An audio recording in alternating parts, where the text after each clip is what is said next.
Okay. Mm-hmm.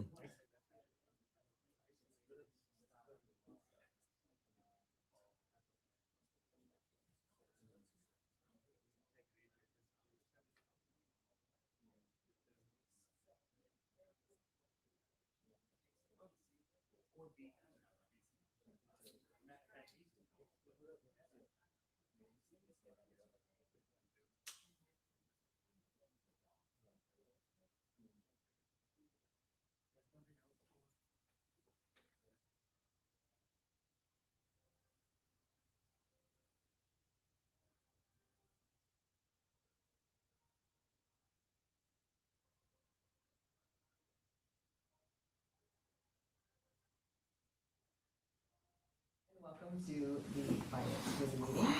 I would like to welcome everyone who's here today. Thank you for being with us. Mr. Patrick, if you would be so kind, I was hoping that maybe we could make an amendment to the agenda. Looking at our agenda for the work session, would it be possible if we could put off our quarterly reports to the next finance meeting?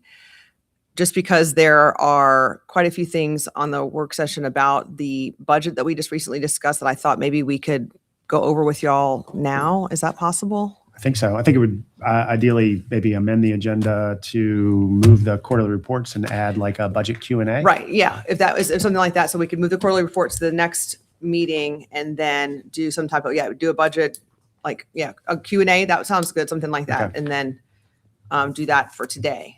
Is that possible? If you want to make that as a motion or someone make it as a motion, and we can certainly do that. And we would insert that after item number 4, because those all require, items 1 through 4 require committee action. Okay, so a motion to move it after general business? I'm easy. If everyone's on board, we can just do it. Can we do it by By consensus? Consensus. I'm fine with that. That's fine. Yes, that's fine. All right. Okay. Well, congratulations to those prepared to provide quarterly reports. You all can return to your stations and get back to work. All right, Margette, you have to stay. thank you.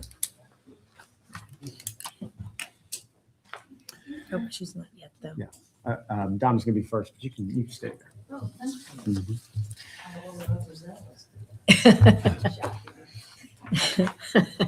Chairman Reed, if it's okay with you, we'll get started with our first general business item, the third quarter adjustments. That's great, thank you. Good afternoon, and thank you. So our third quarter reports, this is something that we do every year. We go out to our staff and ask them if there's any cleanup that needs to be done for the fiscal year. It's also part of our financial policies that we do this kind of review and make any adjustments that are necessary. This will be a public hearing on May 12th, and because of the size of some of the adjustments, and then we'll ask for a vote on the 12th, and then it'll take a second vote to appropriate these funds. So moving on. So these really are cleanup. This is appropriating additional dedicated revenue in general fund, looking at all our grants to true those up, and then looking at our other funds where generally we've got some additional revenues or in our capital fund. But we'll walk through these. The details of each one of these is in your attachment A to your agenda summary. So those are where all the details are. So diving into these, The first one, we sold a fleet vehicle and the funds ended up in the general fund, but we'd like to move those to the fleet fund for the future vehicle replacement reserve. This just allows us to set that money aside when we need it for other vehicle replacements. And then we do have 3 items that are going to require our use of our reserve for contingencies. The first one in juvenile services, they're running short in their hourly funding that helps cover their shifts when full-time staff takes vacation or sick leave or something. We call in our relief staff and they're running short of funds there. So they're asking if we can help them out there of $76,583. And then in the city, federal, state aid fund, this is where we keep track of our special events. And we've had a couple of events that did not end up getting payments as they should have. And so we need to move some money from general fund and cover those expenses in our grant fund where we have those special projects just to clean that up. We're working on a new process to make it a little bit cleaner and easier moving forward, but these are old events from 3 or 4 years ago that we just need to clean up. And then also we need to make a transfer using our reserve for contingency to the risk management fund. We have had more than usual settlements and legal fees that we have need to pay out of the risk management fund, and this will help reestablish that fund in the risk management fund. Then in the general fund, other reserves, at the budget retreat, I mentioned the setting up a new medical insurance fund. So in the general fund, we have a reserve set up of $3.2 million so that if our claims are ever substantially more than what we take in, we have some place to go to fund those. But we need to move this reserve into this new medical insurance fund. So it's really just taking it from the general fund and moving it to the medical insurance fund. So it's not spending the money or anything. It's just moving it to a new fund as we set that medical insurance fund up.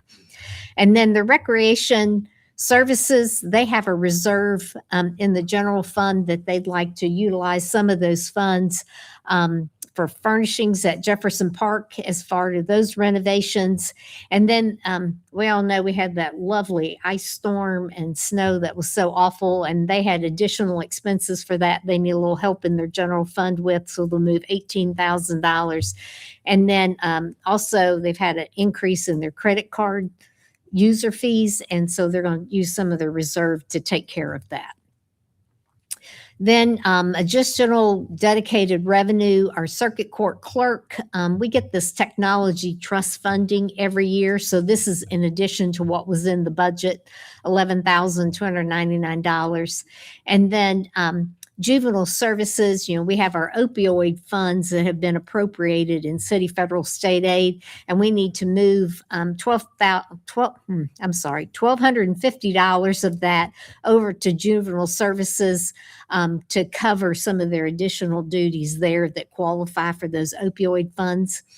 And then in human services, we received additional revenues for Title 4E, our family partnership meeting facilitation, our 4E prevention services, our kin gap, and our kinship. So these are all additional revenues that we have received that we need to appropriate. And then also in human services, we received some additional funds for our staffing and for operations. There is a local match to these funds of $12,579. And also for VIEW, there's a local match for $145 that we'll need to take those out of our reserve for contingencies. Then other funds, some of these are the other side to what we've already talked about. So our additional grant funds, as well as that special events true up, and our forfeited assets funds. You remember we don't budget those funds, but when funds come in, we do appropriate those. These are for the police department. Sometimes we have some for the Commonwealth Attorney's Office, but these are for the police department. In our capital projects funds, we've got appropriation for additional funding. We got some funds from a developer that we need to appropriate, and also additional highway maintenance funds. And then in our school's capital project fund, they received an insurance claim that needs to be appropriated to go back to that project. And then our sewer operating and sewer capital funds, we're transferring some funds out of the sewer capital from operating to the sewer capital. And this is to make sure that they meet their financial policy ratios. So they've got additional operating funds that will help now pay for some of their capital projects. And then also in the stormwater capital project fund, they completed a project under budget. So they're rescinding that appropriation. And then also other funds, the airport fund, they received some additional revenues to cover some of their snow removal, contractual services, as well as the air service development efforts. And then in the capital fund, they've got additional funding for the Centra hangar and the terminal electric upgrade project. Risk management, that's the other side of that move from the general fund to fund the legal fees and settlements, the other side of the fleet fund, and then the other side of the medical insurance fund. So I think that's all of them. Yes. So that's all the adjustments. It sounds like a mouthful, but it really is mostly cleanup. And what is being requested out of the general fund reserve for contingencies is a total of $628,050. Happy to answer any questions. Thank you. Councilman Frawley? Thank you, as always. So 620 and change? Yep, 628.50. 628.50, how much of that was planned for, like it was already in the budget, and now it's just because we've reached that appropriate time, it's being paid for. Does that make sense? So with the reserve for contingencies, we plan to put it towards various items if it's not used. Well, I'm asking. generally it would follow the fund balance. If the reserve for contingency is not used, whatever's not used falls to fund balance at the end of the fiscal year. So we generally take our third quarter adjustments out of the reserve for contingency.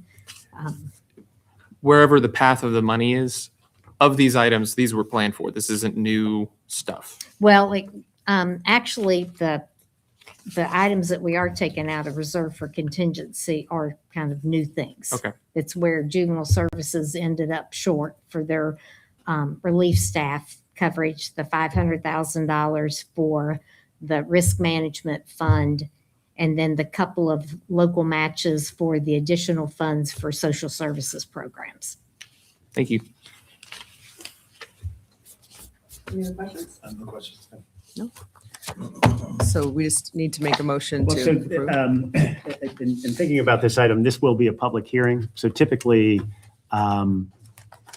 we don't like to ask the committees to take action to approve an item ahead of a public hearing because it's getting in front of anyone who may want to express their thoughts on it. Okay. So it will move forward to public hearing on May 12th, and then the full council will take action then, if that's okay with the committee.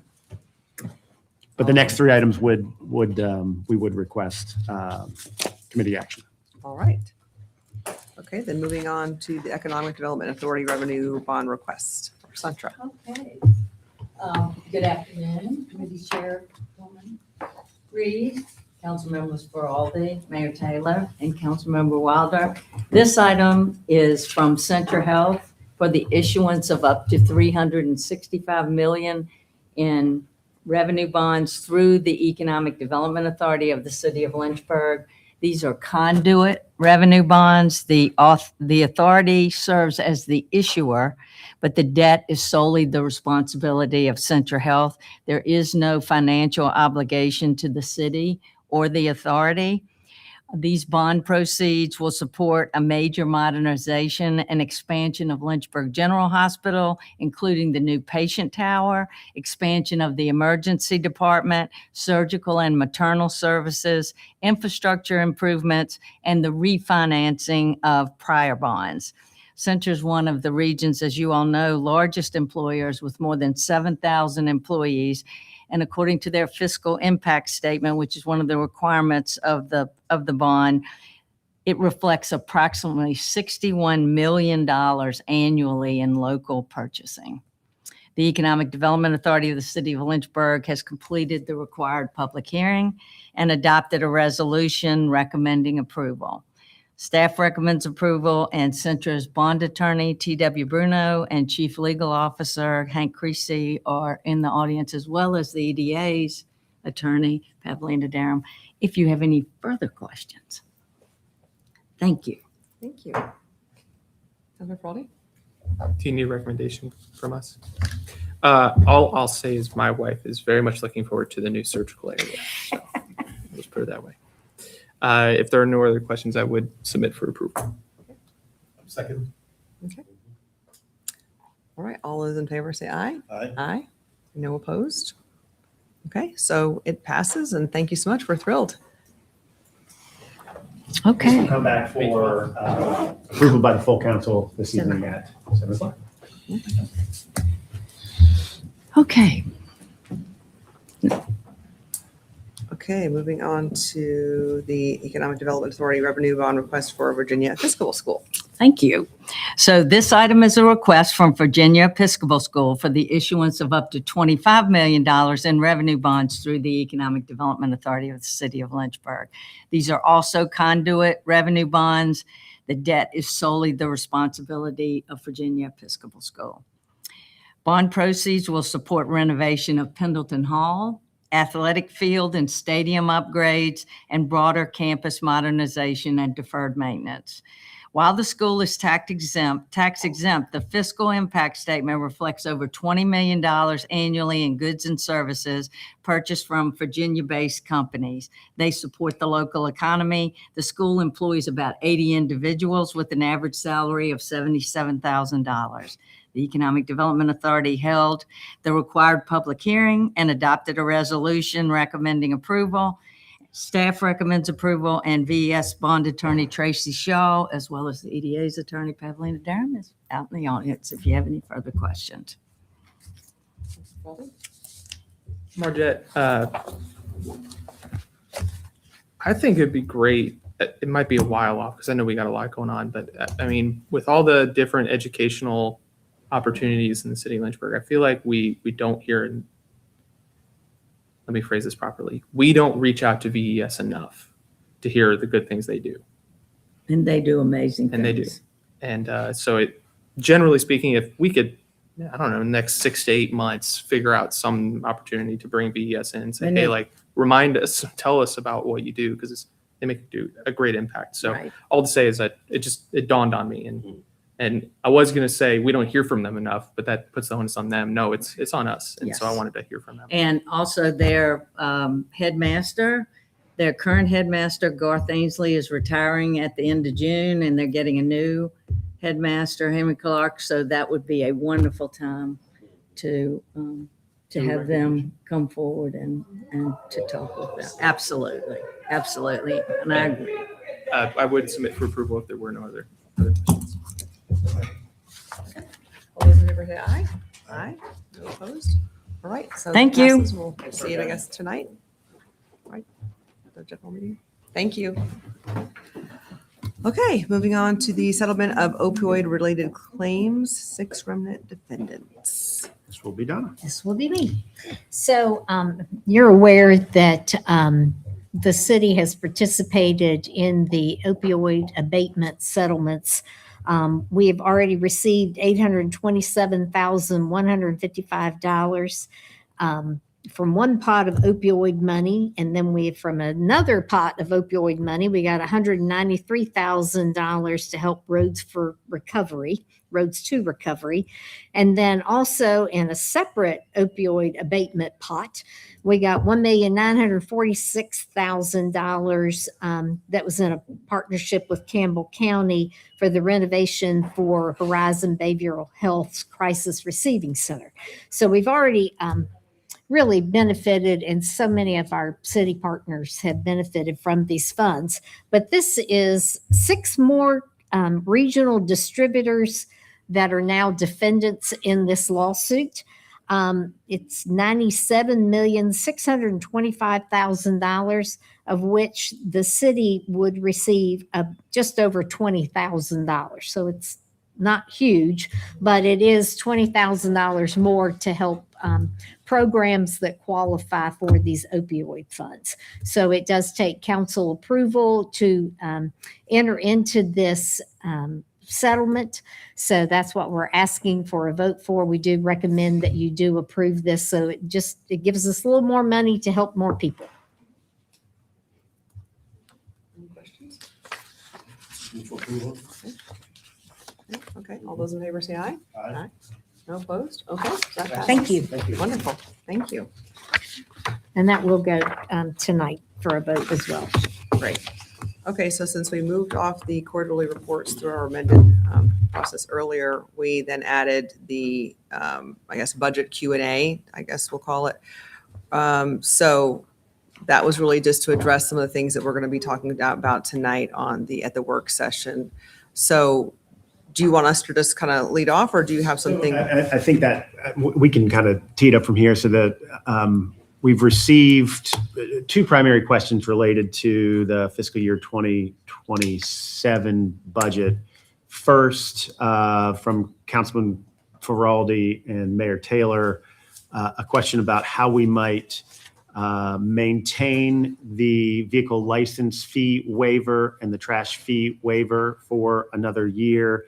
And from Councilman Mischin's question around are there any one-time items in the school's operating request that we might be able to help address by using one-time items to fund them? So we can kind of walk you through, help frame up what the conversation will look like this afternoon in the work session. So with that, I'd turn it over to Donna.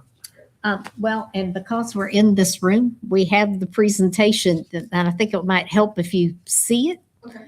So if you don't mind, we'll just pull that up. You want the one for the work session? Yeah, well, it should be the same one. So, There you go.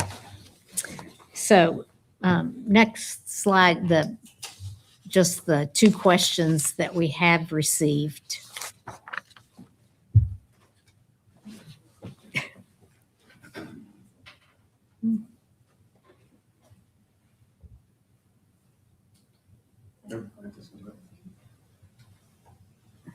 Technical difficulties. Okay, there's your two questions about how we could continue the waiver for the motor vehicle license and the trash fee, and then identify one-time expenses requested in the school's operating budget. So for the motor vehicle license fee, it does generate $1,550,000 for the general fund. In order to waive this for another year, we've got two places that kind of make sense. Of course, this is totally council options here, but we do have about $650,000 where we've received information for updated state revenues that's not included in the 27 budget. So that would help, because I think it's important that we start using recurring revenues here.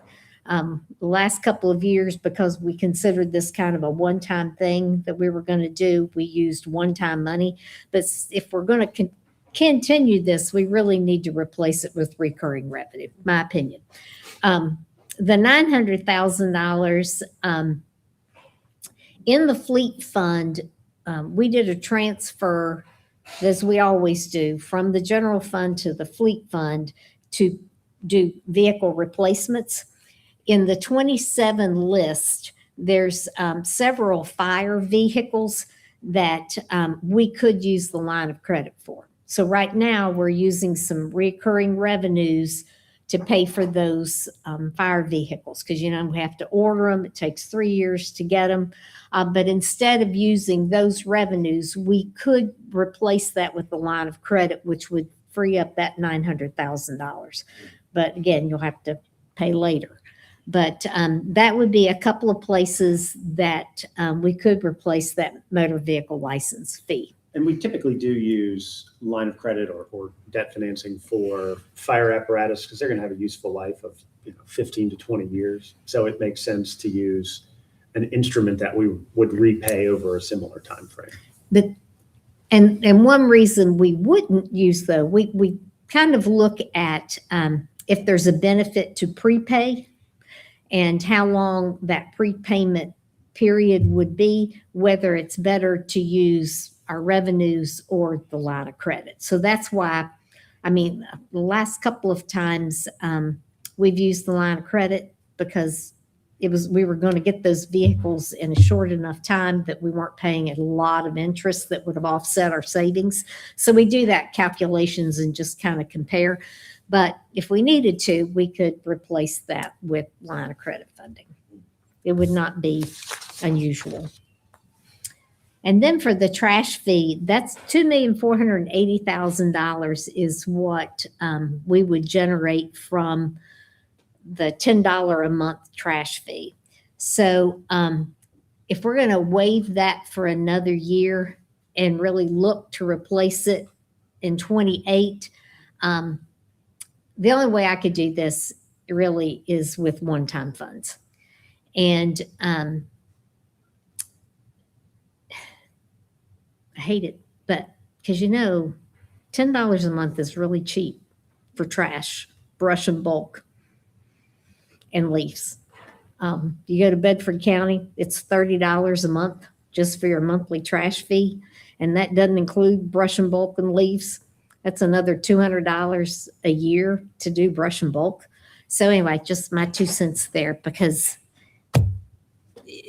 this cash would seriously help the general fund offset the cost of those services because it is expensive. So anyway, that's the Donna ad lib.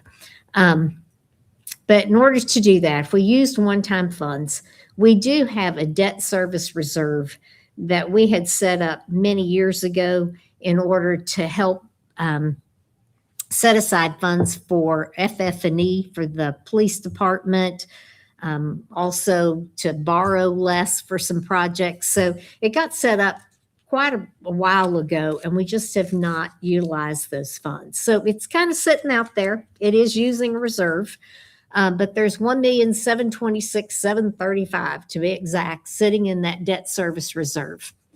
But that's not enough to offset the whole trash fee. So the only other place you could go would be pay-as-you-go funds in the capital, and you probably have to go to major building repairs and swap those out. Or you could do some kind of scenario between the two. But there is the one-time debt service reserve that's out there that you could utilize and then make it up with pay-go projects that we had slated for 2027. But that would mean that, we do less capital Yeah. maintenance in fiscal year 27. That's the important thing to remember. But Right. We'll stop here because this is kind of the end of that first question for any discussion or questions that council may have, or the committee may have. Well, first, I want to thank Mayor Taylor for at least joining me in asking the question to see what you all would say on the trash fee and the car fee. I think generally speaking, that this comes back to a platform that I think I've been coming from, in that we shouldn't be paying taxes on a car to get to work, to church, to school, and we shouldn't be charging fees if we can find ways to ensure the service continues on a monthly basis. Because the reality is, I hear what you're saying, Donna. The reality is $10 a month is $120 a year. And then if you've got two cars, you're already looking at another $200, pretty darn close, depending if it's a larger vehicle. By the end of the year, $200 tax increase. And if we can find ways to offset that, especially by pots of money that really aren't being used, I think it's incumbent upon us to do it. And so I do want to take initiative on exploring any and all options to ensure Lynchburg residents are not seeing more dollars come out of their paycheck. When you look at other options, I still submit. And I know, and I've had friendly conversations before this moment, so I know I'm reiterating what I've already shared with you. I humbly submit, like, people from out of town should be paying more in tax before we look to taking more from our neighbors. Whether it's a hotel dollar nightly fee or the hotel percentage tax. I know I got laughed at by some of my colleagues last year for pursuing that, but guess what Campbell County just did? They actually went over us. They went up over 5%. And I just find that a little bit ironic. On their hotel tax. On the hotel tax. So now they're at 7, I think. 7, yeah. And I just find it ironic. All to say, if we could find ways to do this, I want to pursue it. I'm also open to other ways of doing it, more than what you've all recommended. If that means that the folks living here aren't coughing up more on day-to-day things that make their house and life go. So I would ask the mayor if he wanted to share anything, but Yes. I want to find and adopt something that makes sure we're not doing this in this budget. Ms. Donna, what would $2.50 a month trash fee do for $2.50? Well, every little bit would help. You know, I mean, you could reduce your use of one-time funds. mhm. It generates $620,000 a year. Your brain is wild. I know. He does math way quicker than I do.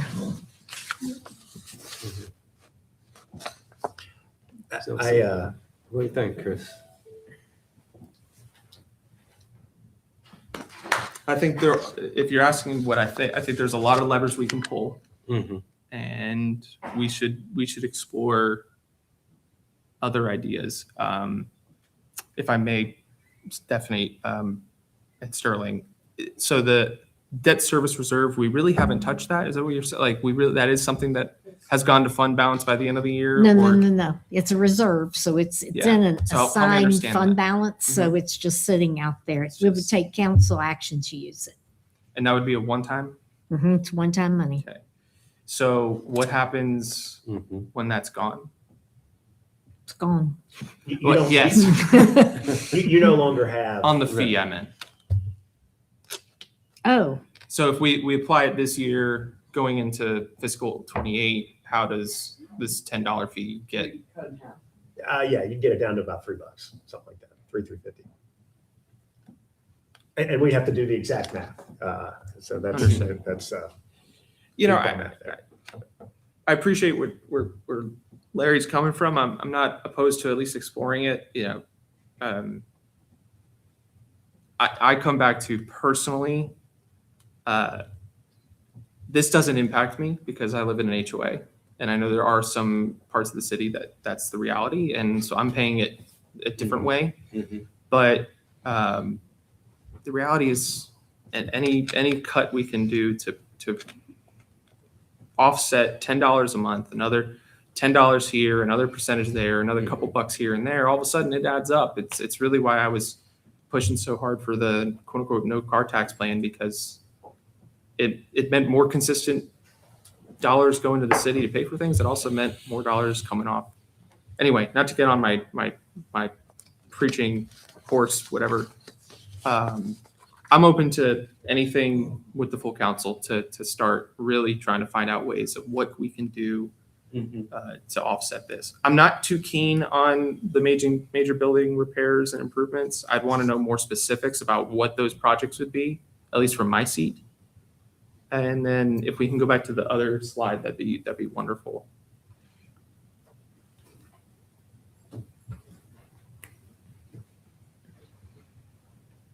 I see both sides of using debt financing for purchasing vehicles. I see both sides of it. I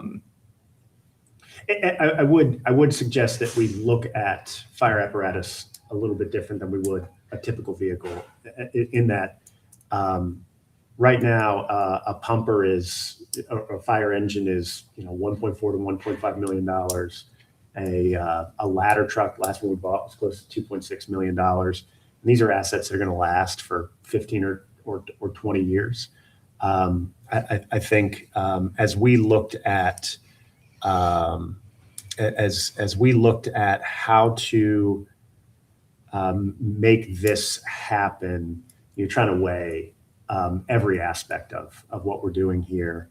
Again, these are these are waivers for one more year. So I think in terms of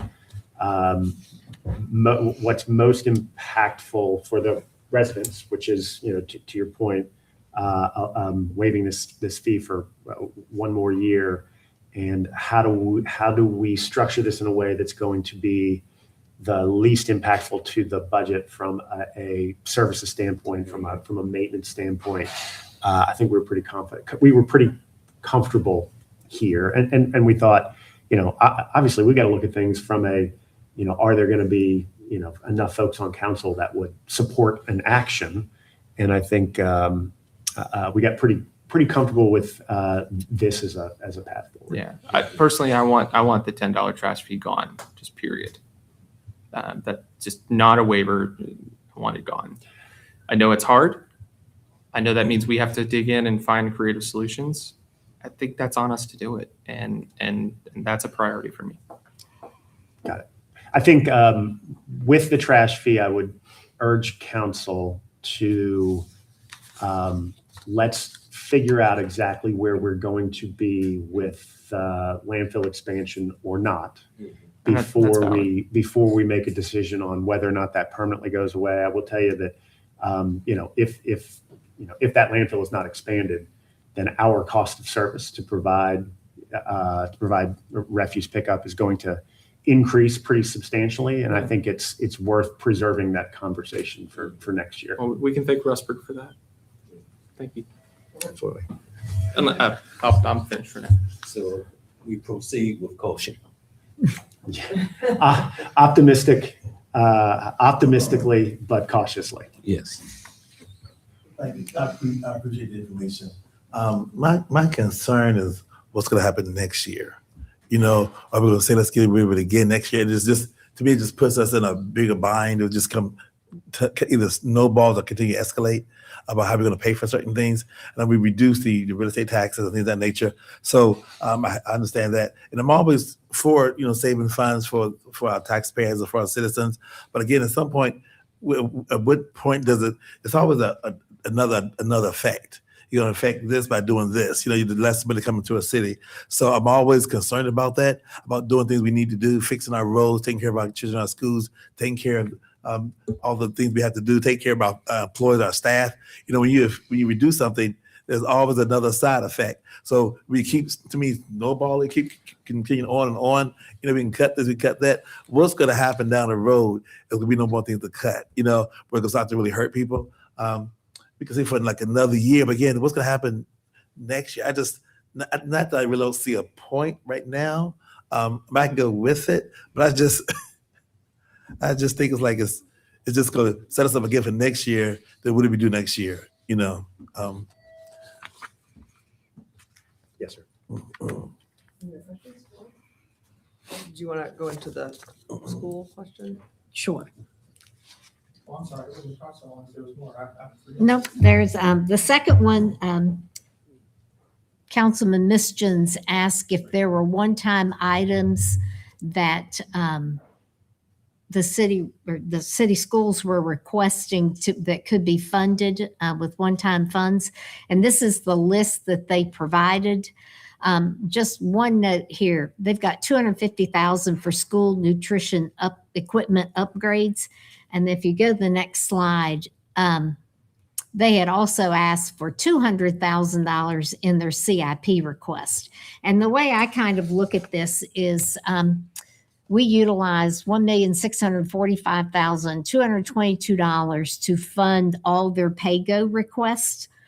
And this is above and beyond the $60 million Right. investment in schools. Correct. These are items that couldn't be bond funded. So they would need the one-time funding, the PAYGO funding.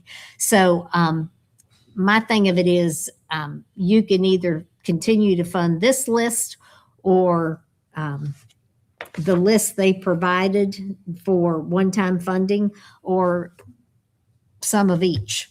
I mean, it would be up to council. Of course, with schools, you can say, you can't tell them how they're using the funds. So, but I mean, council could certainly say, well, I want to fund some of this and some of the PAYGO projects utilizing the $1.6 million. But there's really not additional one-time money that we could identify to cover all of these. Or, you know, for the trash fee, you could use that debt service reserve, but you can only use it once. So if you use that to cover the trash fee, it would be gone. Or if you chose not to do that, you would have that funds that possibly could help cover some of this list.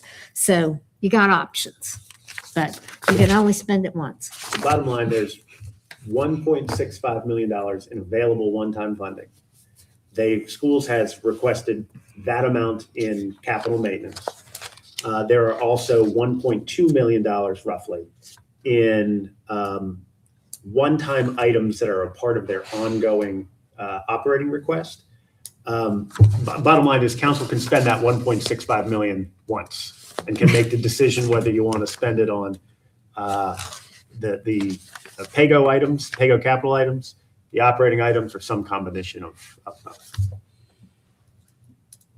Yeah, this is a good job. I'm clear. So would that be from their fund balance or is it a different pot? So let's make sure I understand the different pots of things. The 1.6 million is, that actually came from some funds we set aside. Council asked to set aside $1.6 million for school closure funds. A couple years ago. A couple of years ago, those funds were not utilized. So because we had over $21 million in requests for PAYGO capital and about $9 million to fund it. My recommendation in what was in the proposed budget, working with the city manager, is to utilize that 1.6 million of one-time funds to pay for their PAYGO projects. And remember, there's still some uncertainty when it comes to the school's operating requests as to what's the final state budget going to be, right? How much money is going to come from the state? Is there going to be, how much of the projected, $1.7 million of VRS savings that they will have will actually make it to them, or will there be a state offset in that savings?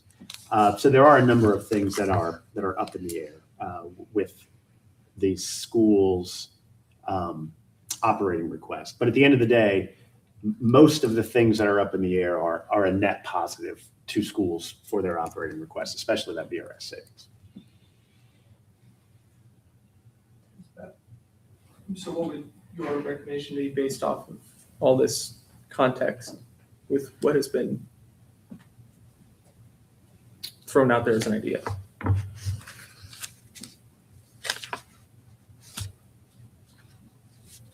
I think it would probably behoove us to ask the superintendent for a recommendation on how she and the board would prefer these funds to be allocated. Again, it's a total of $2.8 million of expenses and $1.6 million of money.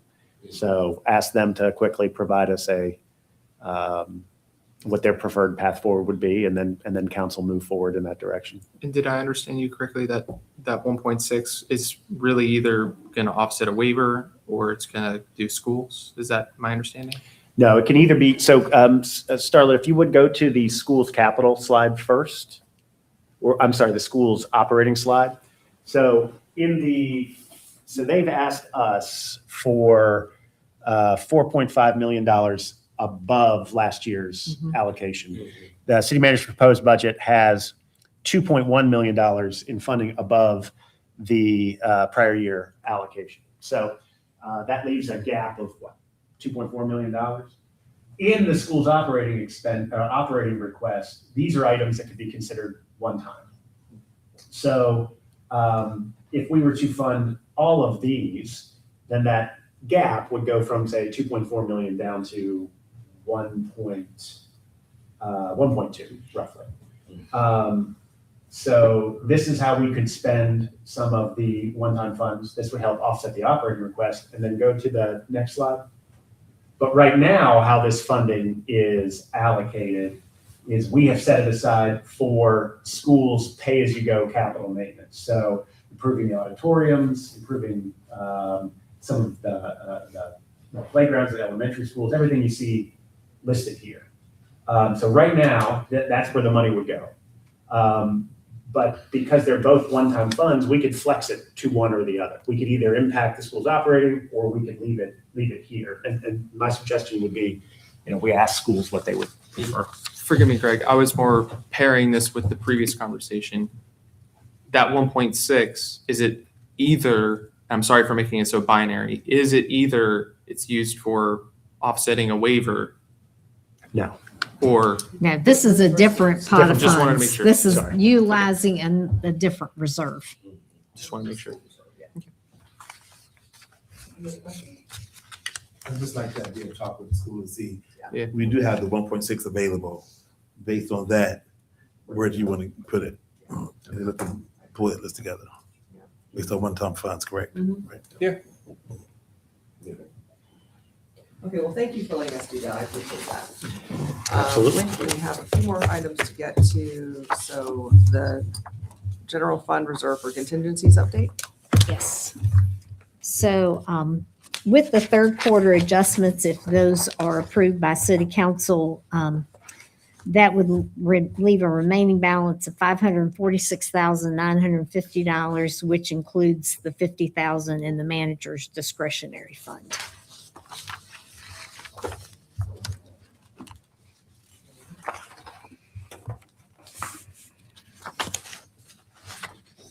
Any questions about that?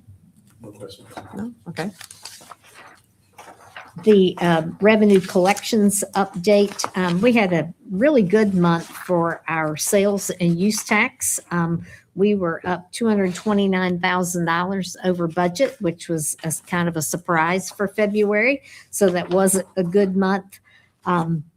We're at $708,000 above budget at this point, so that's good.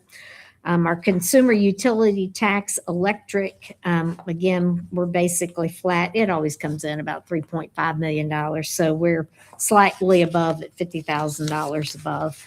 Our meals tax, another pretty good month, $136,000 over budget, so we're up $250,000 above budget for the year, which means we're tracking right with our budget.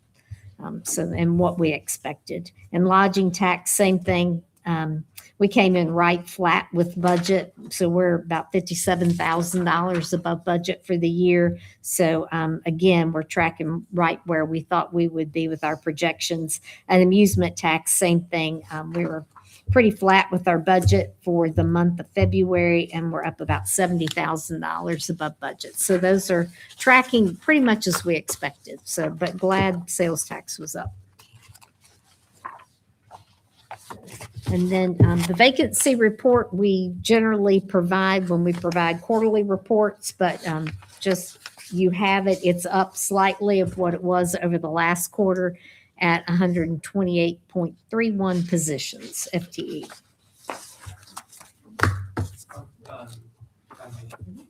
Are there any positions in there that we have just really not filled over the last number of years that would be able to, if we're holding cash for those positions and they haven't been filled in 3 years, is there a way to hold the position available but then repurpose those funds to offset?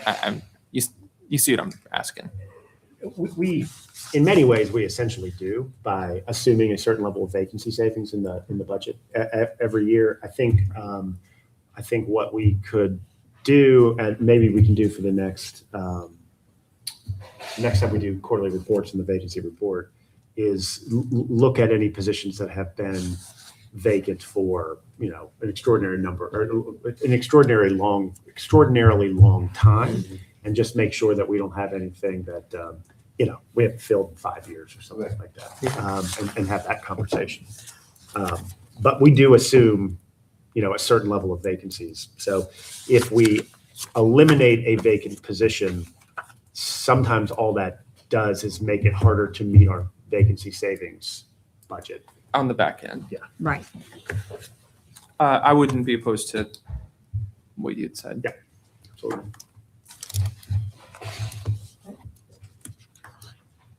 And then the last item is just the record votes from the previous finance committee. Which is informational and does not require A vote. a committee vote. All right. Okay, well, thank you very much. Roll call. No items? Councilman Foley? I think I'm okay. Mayor, you have anything? No, good. Okay, well, our next regular meeting will be Tuesday, May 26th at 3 p.m. Thank you so much. Meeting adjourned.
Good afternoon, everyone.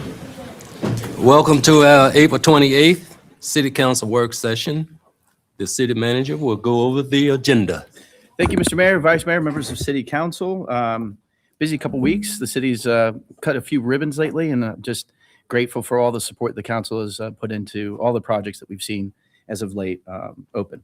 A couple business item briefings wherein we'll, as staff, kind of get you to speed on the topic and prepare you for a subsequent vote on those. There's a couple work session agenda items, some of which staff will present, some of which you and your peers will present. Roll call, and then one closed session item. And with that, Mayor, turn it back to you. Sir, Mr. first, Mayor, If I can just yes. add one thing to that. On the agenda, it's agenda item number 7 was Councilmember Timmer's item. She has since reached out this morning and asked to move that off to a different meeting in the future. Ms. Timmer? Thanks, Mr. Mayor, and thank you so much.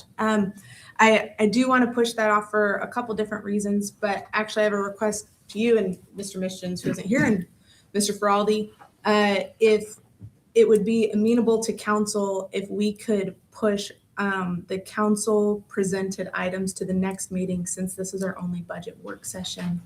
I think it'll be a productive work session. I have some items I'd like to bring forward that I think will be favorable to all of council, I hope, but that would be my general request if that's amiable to everyone. If not, that's fine, but I think it'd be helpful for the sake of discussion for the budget.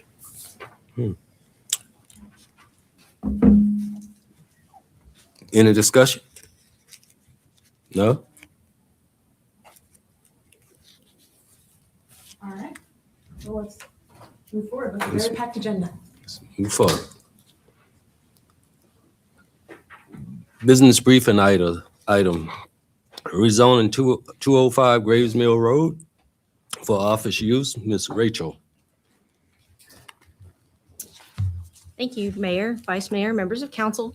The purpose of this petition is to rezone a portion of 205 Graves Mill Road to allow the use of a building as an office facility that is not associated with an industrial use. Planning Commission recommended approval of this item at their public hearing on March 25th. Our future land use map currently recommends employment 1 use for the property. These are intended for small and large scale office, research and development, and light manufacturing uses. Restaurant, light retail, and other business services that can support office and industrial uses can also be located in these areas. The existing I-2 light industrial district zoning was established in 1978. In this district, office uses must be related to an industrial use taking place on the site. The owner would like to lease this property to a non-industrial tenant, which is why they have proposed the rezoning. 205 Graves Mill Road is approximately 1.76 acres total. The portion of the property proposed for rezoning consists of approximately 29/100 of an acre and is shown here on this slide in red.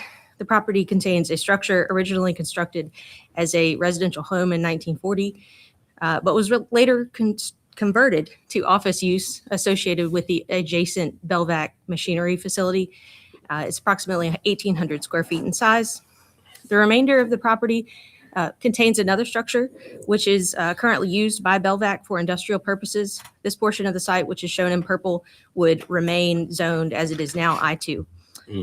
If the petition is approved, the existing building is proposed for use as a standalone office facility unrelated to the adjacent industrial. There is no proposed exterior modification at this time, and the structure is served by its own entrance and parking area. The proposed use would be permitted in the proposed B3 district and would agree with our future land use map and should have limited impact on the area. This item would return for City Council public hearing on May 12th. Thank you. Next item, conditional use permit at 3839 Murray's Place and 3436 Oddfellows Road for LU housing. Ms. Rachel. Thank you again, Mr. Mayor. The purpose of this conditional use permit is for 2 new units for resident director housing and the continued use of the former hotel structure as a dormitory in B5 General Business District. Planning Commission recommended approval of this item at their public hearing on April 8th. Our future land use map recommends mixed use and resource conservation uses for the properties. The dormitory housing is located in the mixed use area, which is hatched on the concept plan, the orange and black shaded.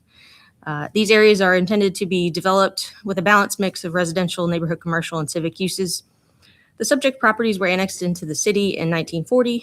The existing zoning was established in 1978.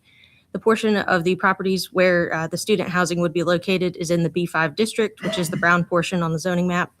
In this district, schools, colleges, and dormitories are permitted upon approval of a CUP from council.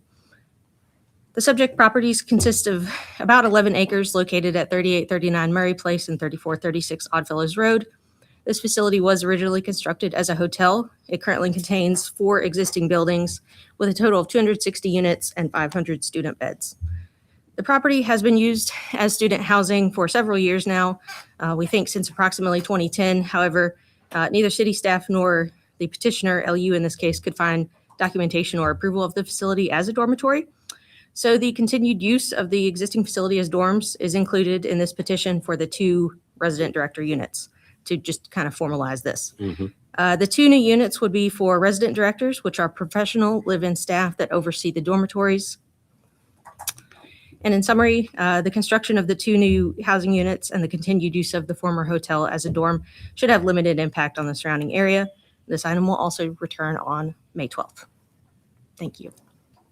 Thank you. Mr. Ferrari? Just a quick question, Rachel. I'm seeing a creek there.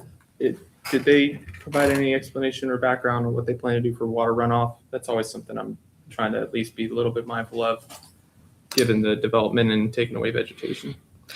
So they don't actually plan to take away any of the trees or anything. They don't plan to do anything in the creek or floodplain area. The units would be in that blue area on the edge of the parking lot there. So it's currently just grass. I do believe they would fall under the the threshold for stormwater management facilities. So I don't know that they'd be subject to mitigating stormwater in this case because it is a relatively small project.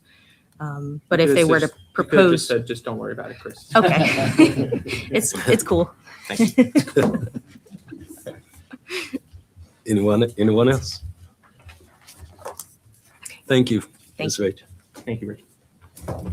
Number 4, work session agenda items. Number 3, FY27 budget work session. Ms. Whit.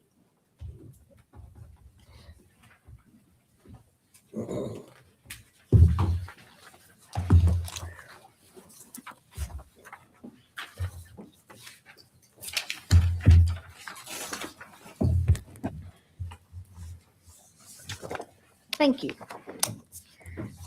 So after budget retreat, we did have a couple of questions. And those questions from Councilmember Feraldi and Mayor Taylor were, how can we continue the motor vehicle license and trash fee waivers?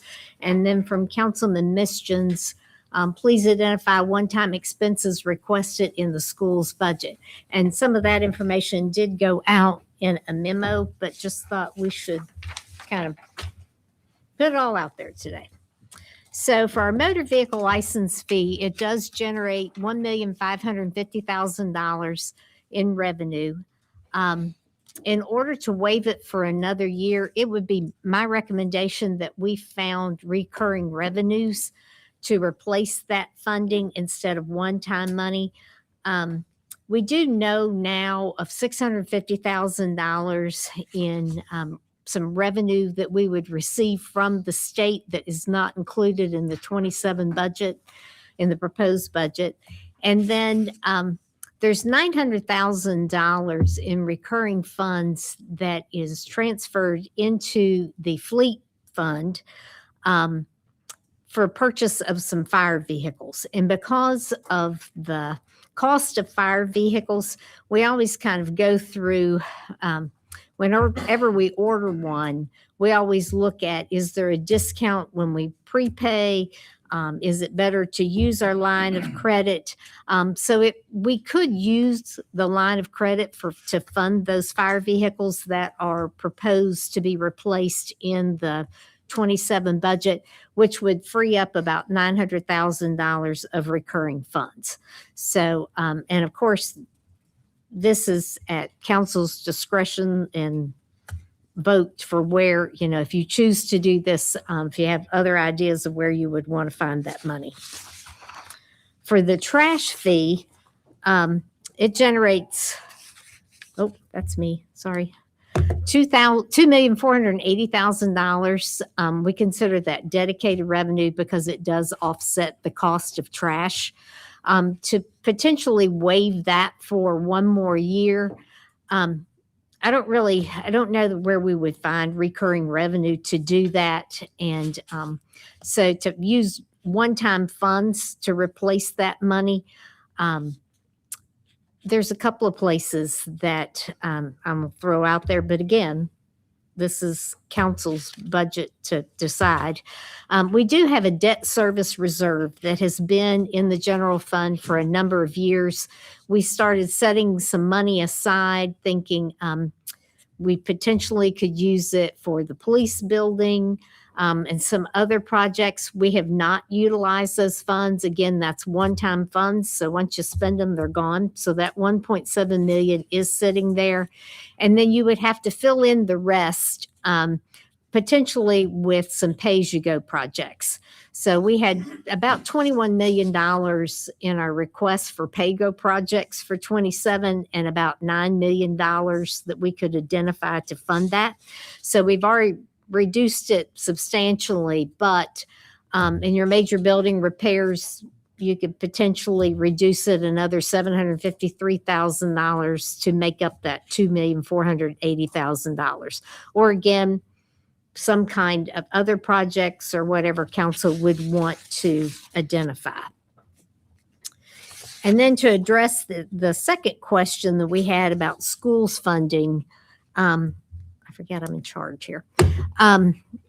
So schools presented us in response to Councilman Nisjan's question about $1.2 million of items. And just one note here, the school's nutrition equipment that they requested on this list was $250,000, but schools also submitted a request for capital in addition to the $20 million of bond funding projects that council committed to. $30 million in the second year, $20 million in the third year. They submitted a request of $1,645,222 in one-time items in the capital fund. So you'll note that let me find it.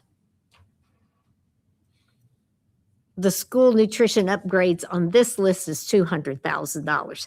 So it's on the other list is $250,000 and on this list is $200,000.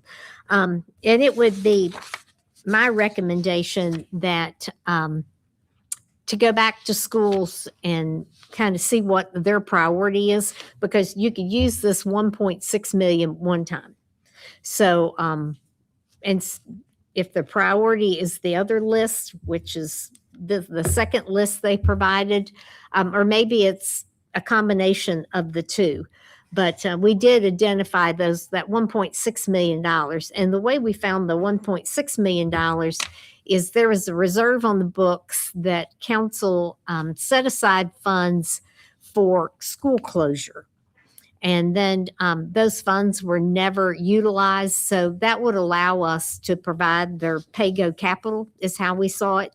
But again, it's one-time funds. But if the other list is more important or a mixture of the two, you've got $1.6 million to work with. So that's what I have for these items.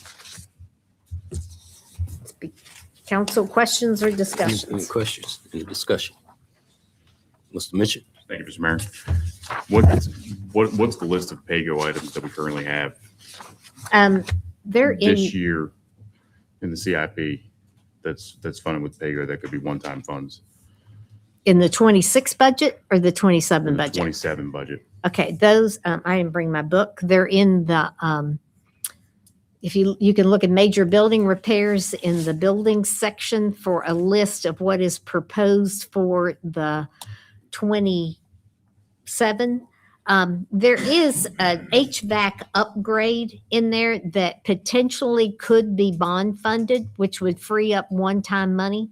But again, you're increasing your what you put on your line of credit, payday someday, but there is a large HVAC upgrade for City Hall that could potentially be bond funded, that could free up some funds as well, if council would choose to do that. What about this $1.4 million in furniture for the library? With the renovations for the library, I don't know that they're going to need all that. Can may be able to speak to that more, but they are going to need some money for shelving and one-time things. That expense is not traditional furniture. It's technology upgrades, wiring, and equipment that goes fixed within the building. So much cheaper to do that now than after the fact, while the walls are all open and exposed. But it's not desks and things like that we normally think of with FF&E. So I guess the question is more specifically, what is it? Because So projectors, wiring, Wi-Fi systems, that sort of thing. It serves as a community room, a meeting room, study hall space. So all of this, we've got to completely rewire it because we've completely re-updated the electric and that sort of thing. This is the technology component that was coming on the backside of that for the public to use. I guess I'm confused why wiring wouldn't be included in the construction. That's a interesting. It could be, but like the projectors and those type of things, we wouldn't want to bond fund those. That's right. Sure, but the wiring that's in the walls, Right. That's covered in construction, right? When we had set up the initial design of the project, that included all of the hardware. So think of, we were doing all the plumbing and electrical upgrades and that sort of thing. When we started to pull the technology piece online, and this was set up in last year's budget to be phased over 2 years, this was to include the technology component because a lot of that we're still trying to figure out as that technology changes. Sure, but You're welcome. so if we're trying to figure it out, but we're trying to spend 1.4 million, that We were doesn't- trying to figure out going into, we're talking about 24 coming into this project. So we've got $1.4 million in projectors and We can What get are you, we can certainly get you an itemized list of what that technology looks like. Because- But I'm just telling you that it's more. does this stuff does that's this fixed include like within. the makerspace stuff? The idea, it might include the upfits for it within the wall for the technology, but it is not the 3D printer. The library's goal there is to fundraise for that. Okay, I'd be curious to see Yes, sir. what that Absolutely. 1.4 million looks like, because I feel like The when big you're thing is looking I at- just wanted to distinguish that it's Sure. not, because when we talk about FF&E, we usually talk about tables and shelves and things like that. Yeah, And that's not what this is. So that's the Thank big you. distinction. when we're looking Yes, at sir. 1.4 million, that's you're looking at $40 a square foot on a 35,000 square foot library. Is it? Sounds about right. So you're looking at $40 a square foot on Technology. technology. Yes, sir. If that's what that is, that's pretty substantial. And when I look at our priorities, what they're requesting here is the majority of this is for special education services and alternative education is what the majority of this request is for one-time funding. When I look at priorities, technology in the library or special ed services and alternative education resources for the schools, I feel like one's a little more important than the other as far as priorities. So I just want to point that out. Certainly council's decision. I do want to clarify, though, this is the public facing component. So without that, the users don't get it. This is not for the staff. So Sure, but I think that if you probably were to take a look at the overall constituency of the city and the number of users in our school buildings and our classrooms versus the users in the library, I think that you're going to impact a lot more lives by having orderly classrooms because we have more resources invested in special education services and alternative education services than you are in technology in the library. So when I look at the return on investment there, I've got to go with impacting the lives of the teachers and the kids versus the library. If I've got to make a decision, that's just where I'm at on it. Well, just make sure I'm clear. So, Donna, so you said that basically there is 1.6 million available. That's So- it. That 1.6 million is what we funded their initial PAYGO request with that is over and above the $30 million bond funding, because these projects don't qualify for bond funding. So those one-time funding. Yes. And then what was that request they had? There you One go. point- This 1.2 1.2 million right. of additional things that was in their initial request for operating funds.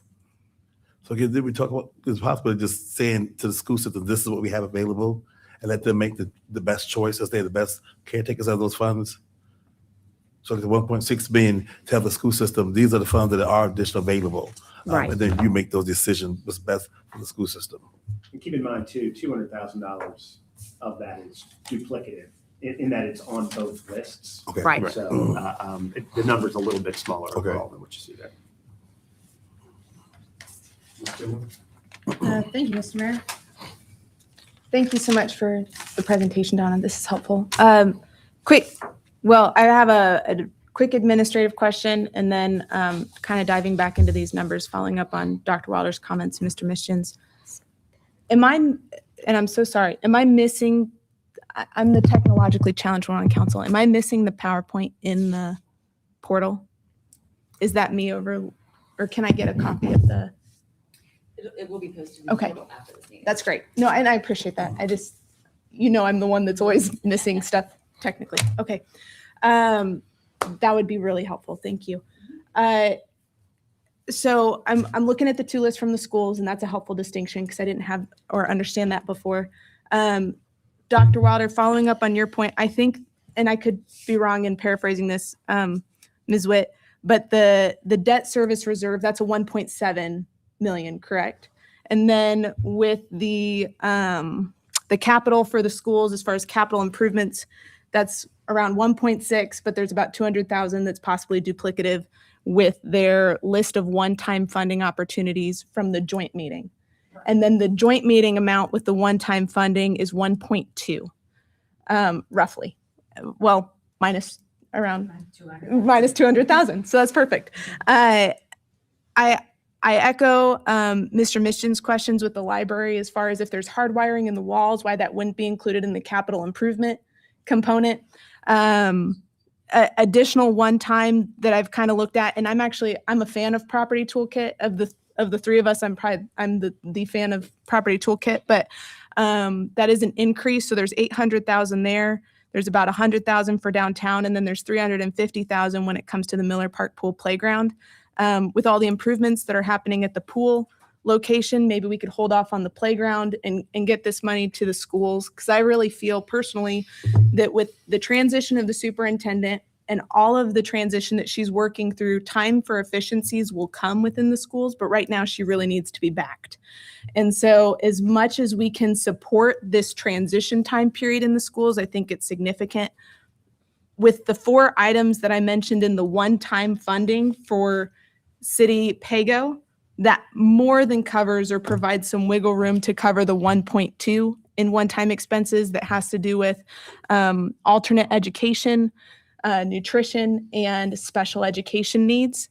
And then with the debt service reserve, that 1.7 million more than covers the 1.6 in capital improvements. I think if we make those shifts back to schools this year, we can look at some of the ancillary elements in PAYGO in the following budget cycle. So that would be what I would put forward to council, and those would be my recommendations in the context of the budget.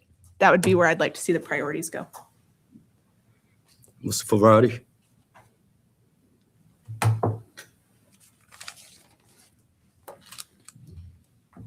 So there's 1.6 there that they can use already. Yes. So why would we shift other things on the back end to make up for 1.6 million if they've already got it?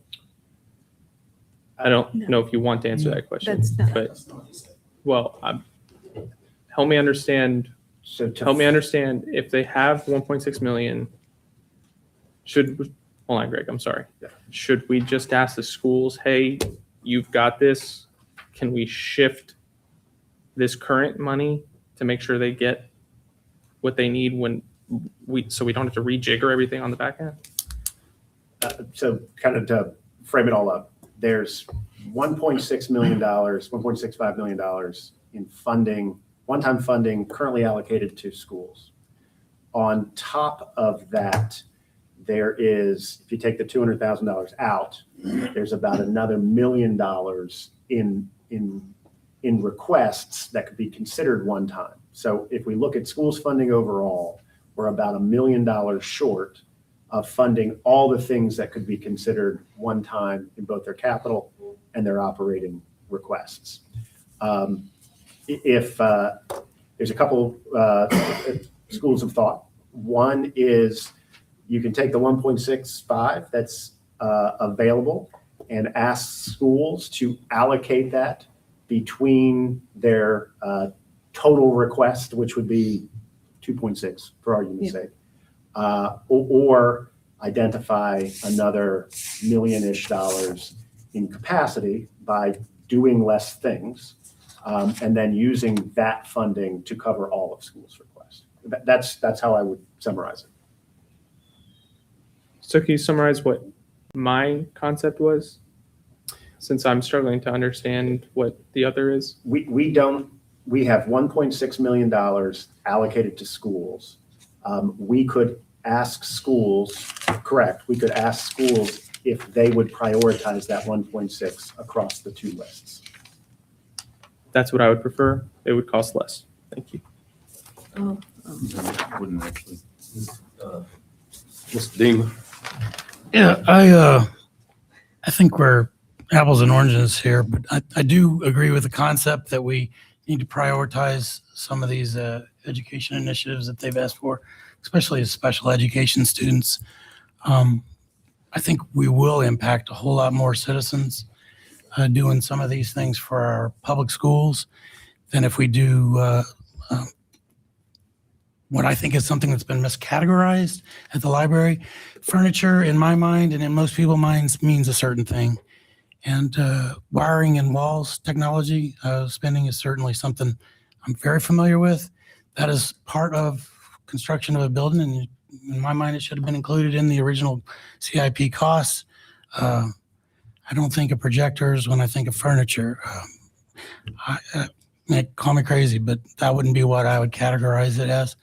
But in the general perspective, I do like the idea of spreading that money out from the library to more citizens and students in our public school systems. That would be my general comment.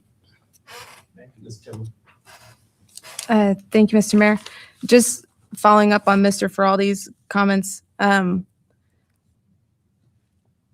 I sympathize with the desire for priorities. It would not cost less because this is all money that's in the context of our budget. So unless we're shifting that to DMV license fees, and you've brought some of these up, so maybe that's where you're thinking, or some other element where it's returning to the taxpayer, it's all costing, it's the same total sum. It's just a matter of where those priorities go in the budget.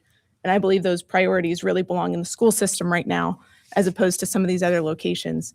Even if we were to decrease, let's say, the library furniture component or wiring component, whatever that might be, to say 900,000, or reduce it by $500,000, you're still able to shift these things around where you're making up the VRS gap potentially in the schools. So there are areas where we can adjust some of these PAYGO numbers to reduce them a little bit. It doesn't cut it out entirely, or we can shift those around and it covers the VRS gap. And then that 1.7 million in the debt service reserve covers the capital. So I think we're able to really fully back the schools in this budget in a substantive way if we're willing to look at those adjustments. Ms. Reed? Ms. Witt, can you speak to the VRS piece? Because I'm confused by that. I don't understand the VRS gap in schools. Oh, so the projected VRS savings of 1.7 million, even if we round down to 1.5 million, that makes a $900,000 gap in the context of their request. So the gap is 2.6 million in their request. But the 1.7 million in savings wasn't figured into their. Correct. And so I'm Their saying request. we don't have, even if we provide for that. So if we take the 2.6 minus out, say $1.5 million, to say it's VRS savings, it decreases the gap in their needed request and the amount that we would provide to cover that difference. Oh, okay. Is what I'm talking about. So there's room to play with the context of those numbers in order to fully back the school's request, even if we don't factor in the VRS savings or if we do factor in the VRS savings. I haven't written out about both pathways, but I'm saying we don't even have to fully scrap a line item in the pay-go to cover the school request if we factor in VRS. If we don't factor in VRS, then we just transfer the library component, and I'll work with you on this, Alicia. Then we transfer the library component over to the schools, and there's still margin within the library component, but it covers the school's entire request. I'll jot it out. I'll grab the floor again in a minute. Okay. Ms. Reed. Mr. White, can the library as it's been planned be completed without? No, ma'am. And I do want to clarify, it's furniture, fixtures, and equipment. So it is absolutely set up to include long-term projects connected to the building. So that's where that technology component comes from. Right. So regardless of where people think it should have been categorized or whatever, this is necessary for the completion of the project. Yes, So ma'am. if we take money away from that and allocate it somewhere else, then the project cannot be completed as it was approved, and then it could not be utilized the way it needs to be utilized for the use of an actual library, which is actually a community partner of the schools, because a lot of the kids that actually go to, let's say, EC Glass do go over and utilize the computers and the books and the space to do homework, and it is actually a partner of our education system. So to not have one can affect the other. I just want to make sure that's clear. So if That's we're going to be correct. supporting schools, supporting the library is actually a piece of that for a lot of the kids who utilize that space, especially after school. That's correct. Okay, great. Thank you. I do like the idea of offering up the schools the option of picking between the two categories. I think that is a good idea, because they can look at the two charts and go, okay, we have the 1.6 available that we did not use from the closure, and then say, hey, prioritize between the two. What are the most important? I think that's a great first step, because then they can really, look between the two and say if they want to put it all in CIP, that's great. If not, they can pull from the two.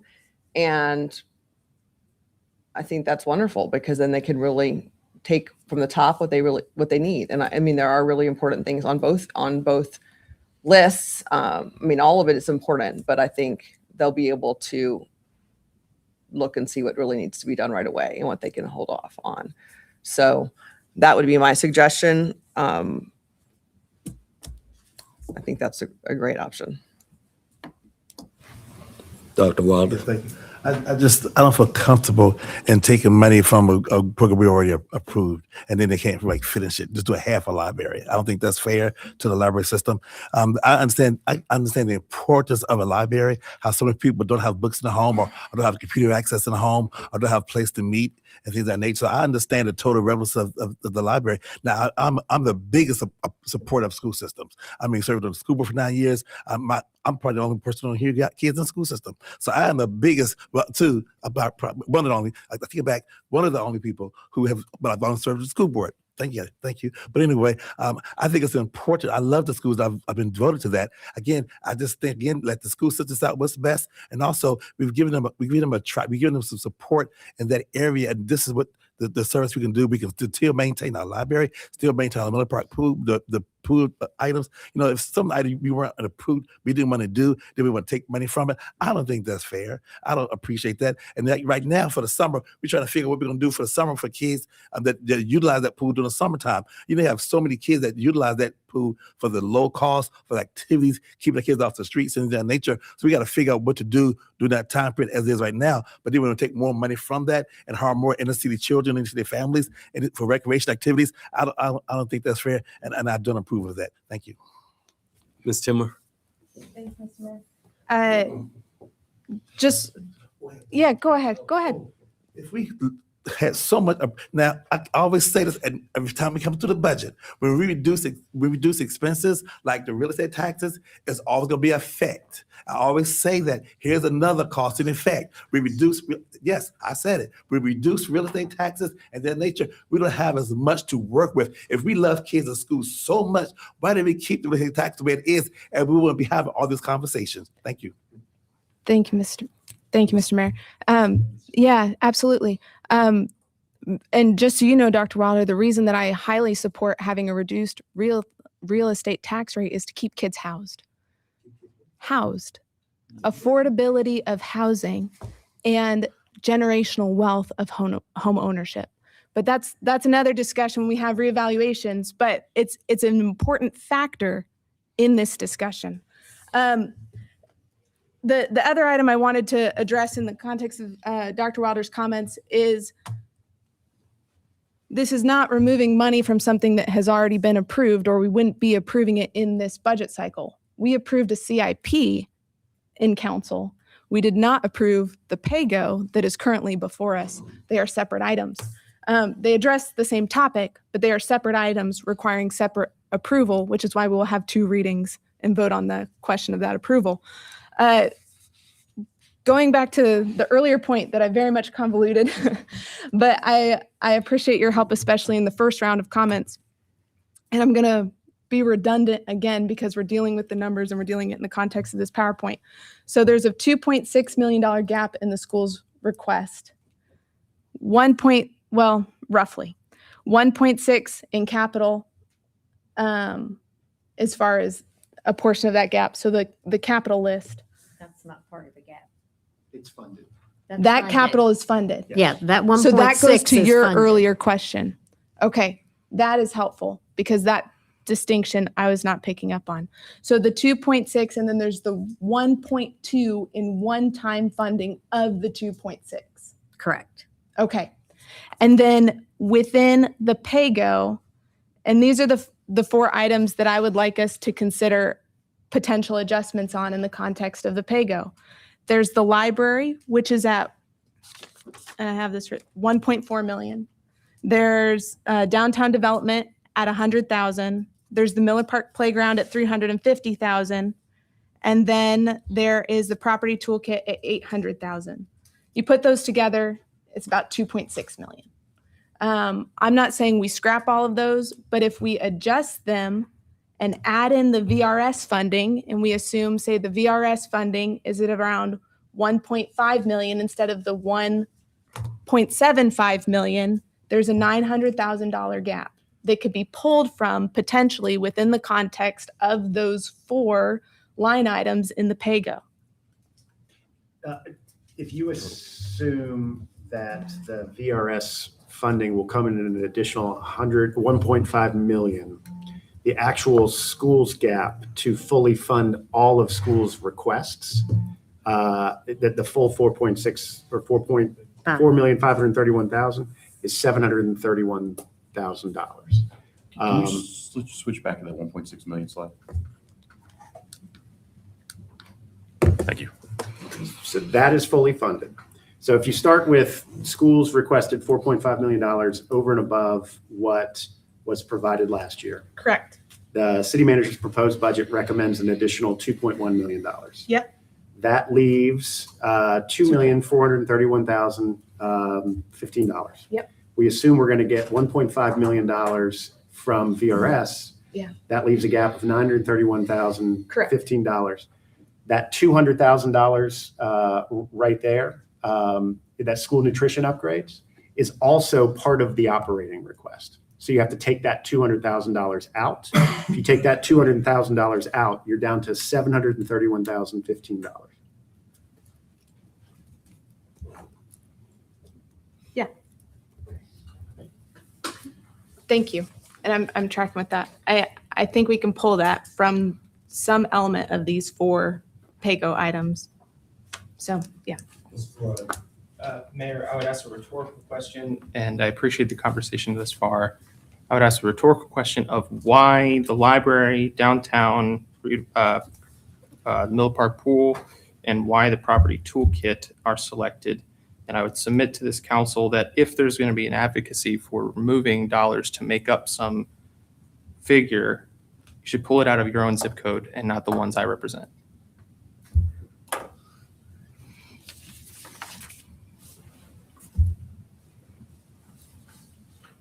Anyone else? Ms. Timmer? Mr. Feraldi, do you have other areas in the PAYGO that you would like to put forward to cover the $700,000 difference? May I respond? Yes, sir. Mayor, I would respond to saying I indicated that I'm supportive of asking for the list from the schools as a starting point. Ms. Timmer?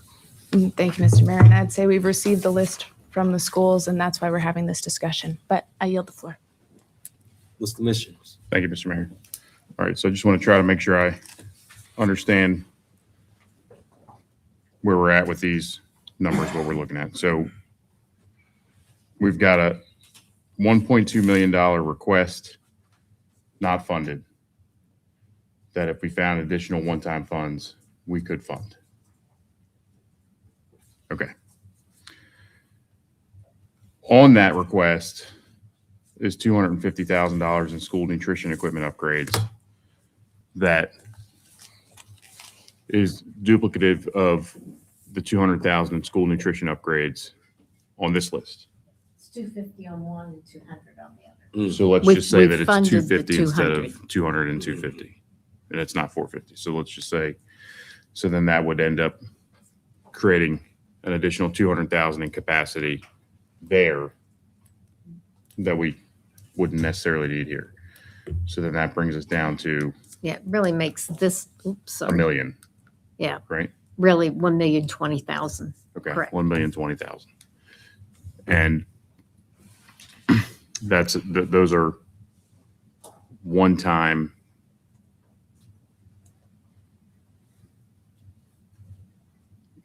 resources, because this is all the pay-as-you-go is coming from our unassigned fund balance, correct? No, that's coming from the $1.6 million. This $1.6 million is coming from a reserve that city council set up a couple of years ago for school closure. But this 1 million or 1.2 million, if we moved it from pay-as-you-go, would be, Yes, that Unassigned would, fund yes, correct, so that's dollars left over from last year. correct. Okay. So, and it looks like I've got the list now. So when I look at that total list, it looks like we've got, does it sound like 10 million-ish in pay-as-you-go this year? That's about 9 million. 9 million, okay. And we've got the major building repairs and improvements, multiple projects. We've got parking lot repairs.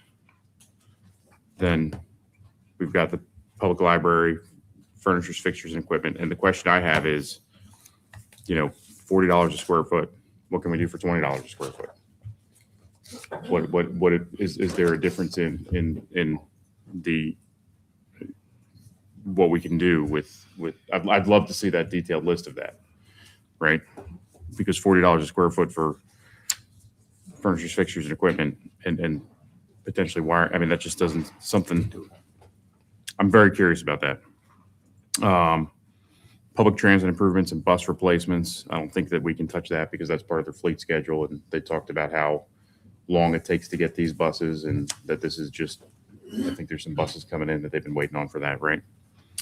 Retaining wall replacement program, downtown development. We nixed the 100,000 for downtown development last year, if I remember correctly. I don't think that ended up in the adopted budget. Is that right? I am not sure off the top of my head. I'd have to go back and look. I thought we See. funded it.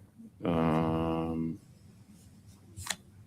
we can look that up. So downtown development, we've got the Ivy Creek Innovation Park Sites A and B development. I think that's a match. Is that right? To get additional funding from the state on that. Is that correct? For what now? Ivy Creek Innovation Park Sites A and B development, that's 350,000. That should be a match, I'm assuming. We did get grant funds. Part of this is to help with the road leading up to that project. Okay. And then we've got 800,000 in for property toolkit. that's something I'd be interested in looking if we could reduce that some to cover this. Street and utility extensions to promote economic development, that's 250. I don't think that needs to be messed with. The 262,000 of athletic field maintenance, I think that we need to keep maintaining those maintenance where we're not maintaining things that puts us in a position where we got with the schools, right? There's some general park maintenance funds in here as well. Miller Park playground replacement, you know, I looked it up. I see this is 350,000 here for the Miller Park playground replacement, and the one that the Kiwanis Club did, I think the total cost on that was 180,000 downtown. I'm curious why whatever we're doing in Miller Park is almost twice the price. So that's something interesting to me to see that the downtown playground is fantastic, right? So why is the Miller Park playground replacement? Kiwanis didn't fund that whole playground. There was the site improvements and some of the foundational work that the city actually funded. So when you combine the two together, I believe it was over $300,000 that we can confirm that. Okay, yeah, I'd be interested in that. Parks and trails, paving and lighting, petroleum storage, radio replacement. Now, one question that I have about that is I looked in the flash drive that you provided, and maybe if you could help me find it, maybe I just don't see it, but I was looking for where that, you know, because that last year, those radios were paid for out of the operating budget, correct? For fire. This next money is going towards replacing all the in-vehicle The mobile units in the vehicles. mobile units. Sure. Yes, But last year it was paid for in the fire department budget, right? correct.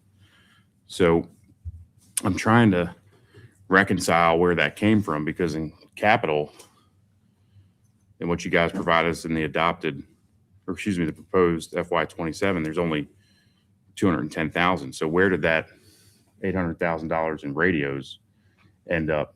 Because that would have been a capital purchase in the operating budget, correct?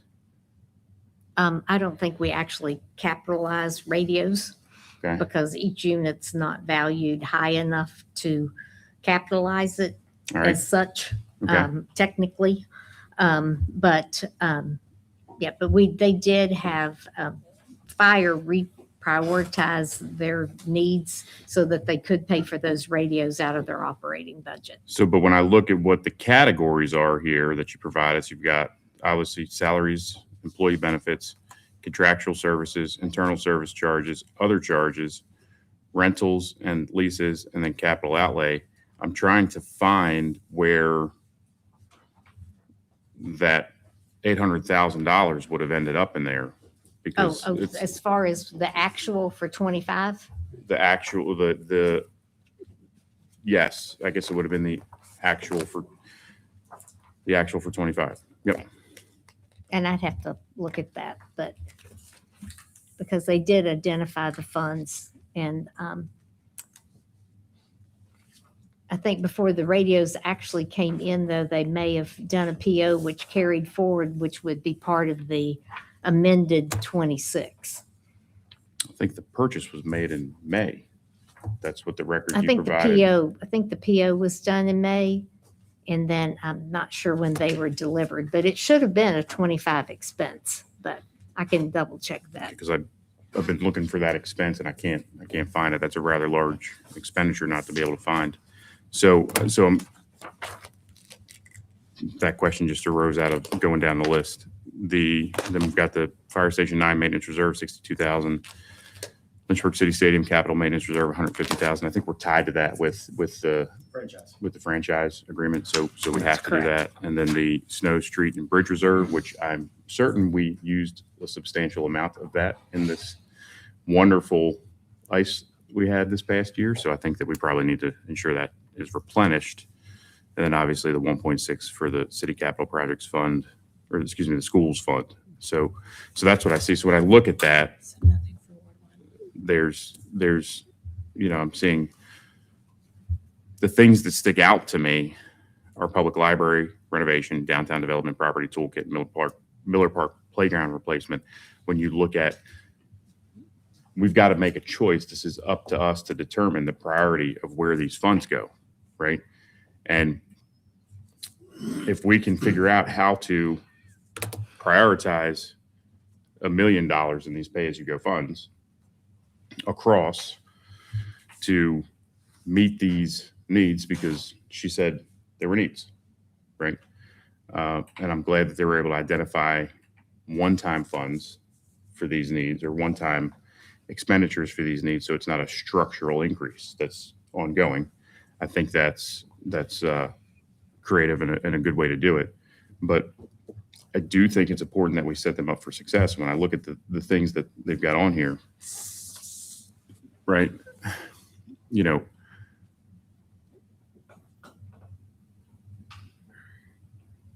middle school career and technical education improvements, that was already improved or proposed, excuse me. Paving and fencing improvements. Fencing at schools is a security issue. There's some schools that don't have a perimeter fence on their outside where the kids are playing at recess. Facility maintenance reserves. We're investing these tens of millions of dollars into the school system. I think it's important that we prioritize those maintenance needs so that they can maintain the buildings as we are fixing them. You know, I don't think it's right to make them choose between this list and this list. I think that we should choose between what's already been proposed for the pay-as-you-go funds or the schools, you know, one-time funding the schools, figuring out how to maybe scale some of these things back this year. Doesn't mean that you don't do it. Just means that you scale it back this year because maybe one is more necessary than the other, right? Obviously, the priority to me would be to figure out how to send this money back to the taxpayers, but I just don't think we're going to have the votes to do that. But I would really consider looking at reallocating some of these one-time funds over to the school division to kind of close that gap and meet those needs. Ms. Reed? Great. So I would like to just reference something we talked about in finance earlier. We did talk about what we were going to be speaking about now. And if possible, can we discuss, Meyer, do you mind talking about the trash and the DMV fees? Is that okay? So I know that you and Councilman Feraldi had brought up the potential of trying to find the funds to give some money back to our taxpayers in this budget. And so can we bring up the slides to look at those, to look at that potential again? Okay, yes, thank you. All right, so Ms. Witt, can you kind of walk us through this again? Because I want to be able to kind of work in this discussion and just Okay. go through this Sure. one more time if you don't mind. So the motor vehicle license fee is what it generates is $1,550,000 relatively. I believe you should replace that. If you're not going to charge that, then we need to look for other recurring funds to make that work. Right. And our recommendation was the $650,000 that has been identified now as additional state revenues that we could in the 27 budget. And then also reduce the transfer for fire vehicles from the general fund of recurring funds and utilize the line of credit to make the purchase of those vehicles, the fire vehicles. Right. So that would put back the $1,550,000. For the trash fee, you need $2,480,000. If the intent is just to waive that one more year, I think I don't really have recurring funds that you could replace that with. You'd have to look at one-time funds, which is why we suggested utilizing the debt service reserve. So that is one-time funds that was put there for really capital needs, reduce your borrowing or paying for one-time items. That would give you 1.7 of it. And then to look for the reductions in CIP PAYGO projects to come up with the rest of it. Okay. No, you can go ahead because I'm just thinking. I mean, go ahead, sir. Sorry, whatever. How much recurring capacity would it add if we eliminated just the general wage increase for non-sworn personnel? So leaving the public safety pay progression plan in place, but just eliminating the non-sworn general wage increase? I've got that number. I think it's 900,000. I'm sorry.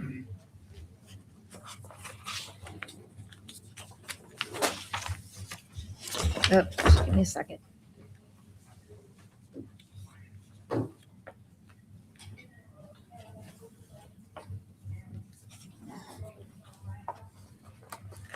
I think it's pretty close to the DMV license fee number. Okay. Figured my- It's in that. It's Yeah. 1.5 and 1.7. Because I think that I'd like to Hang on. add that to the list as a recurring funding option to make the DMV license fee permanent, the DMV license fee reduction permanent by eliminating the non-sworn general wage increase.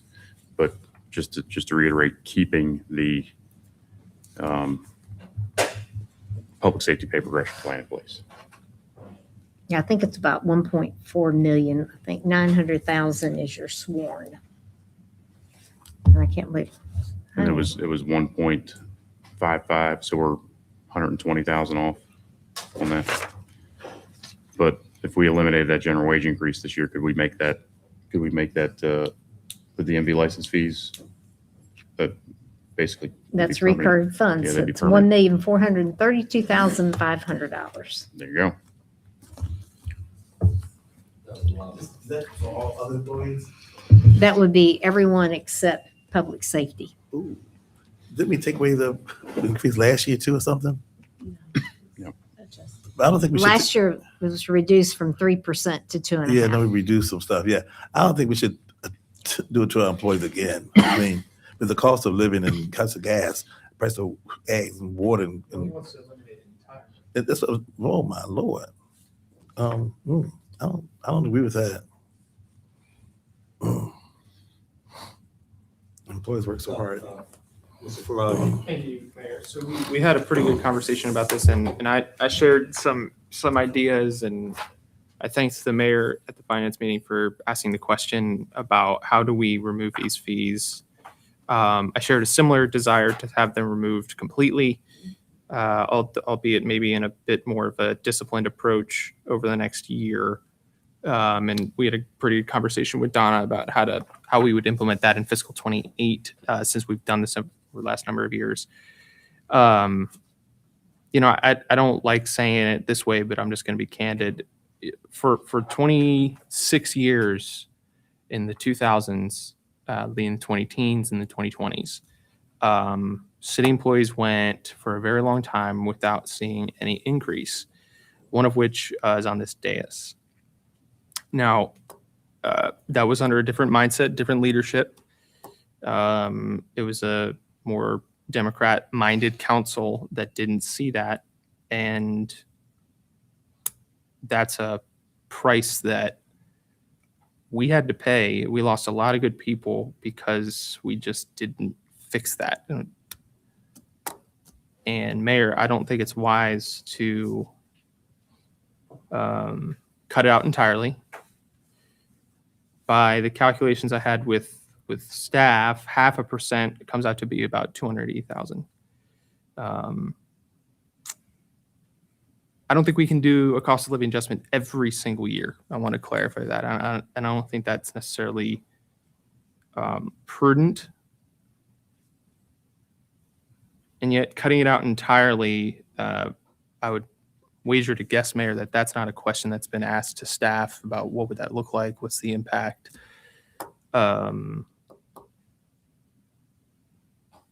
Because that's theoretically 800 employees that now are hearing that Councilman Mischens is interested in cutting their raise, their cost of living adjustment.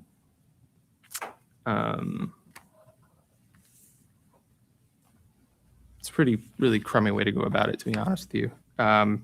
Needless to say, I had a couple of other ideas. I fundamentally believe that if we do need more dollars to make stuff work, I said it last year, we should be looking to tax people from out of town before we look at taxing our neighbors.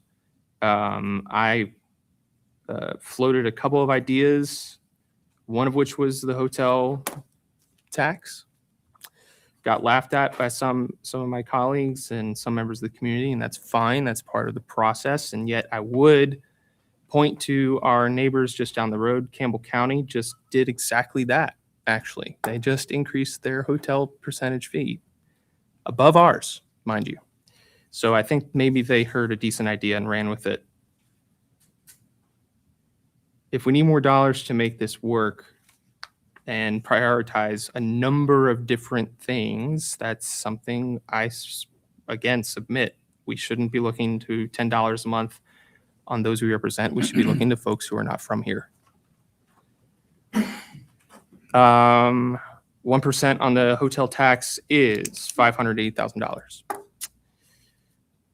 $1 increase nightly bed fee. So we currently charge $1, and originally the idea was not really to make cash. It was more to be able to track how many nights are being used in hotel. If you add $1 to make it $2 a night, so a 3-night stay is $6 on that fee.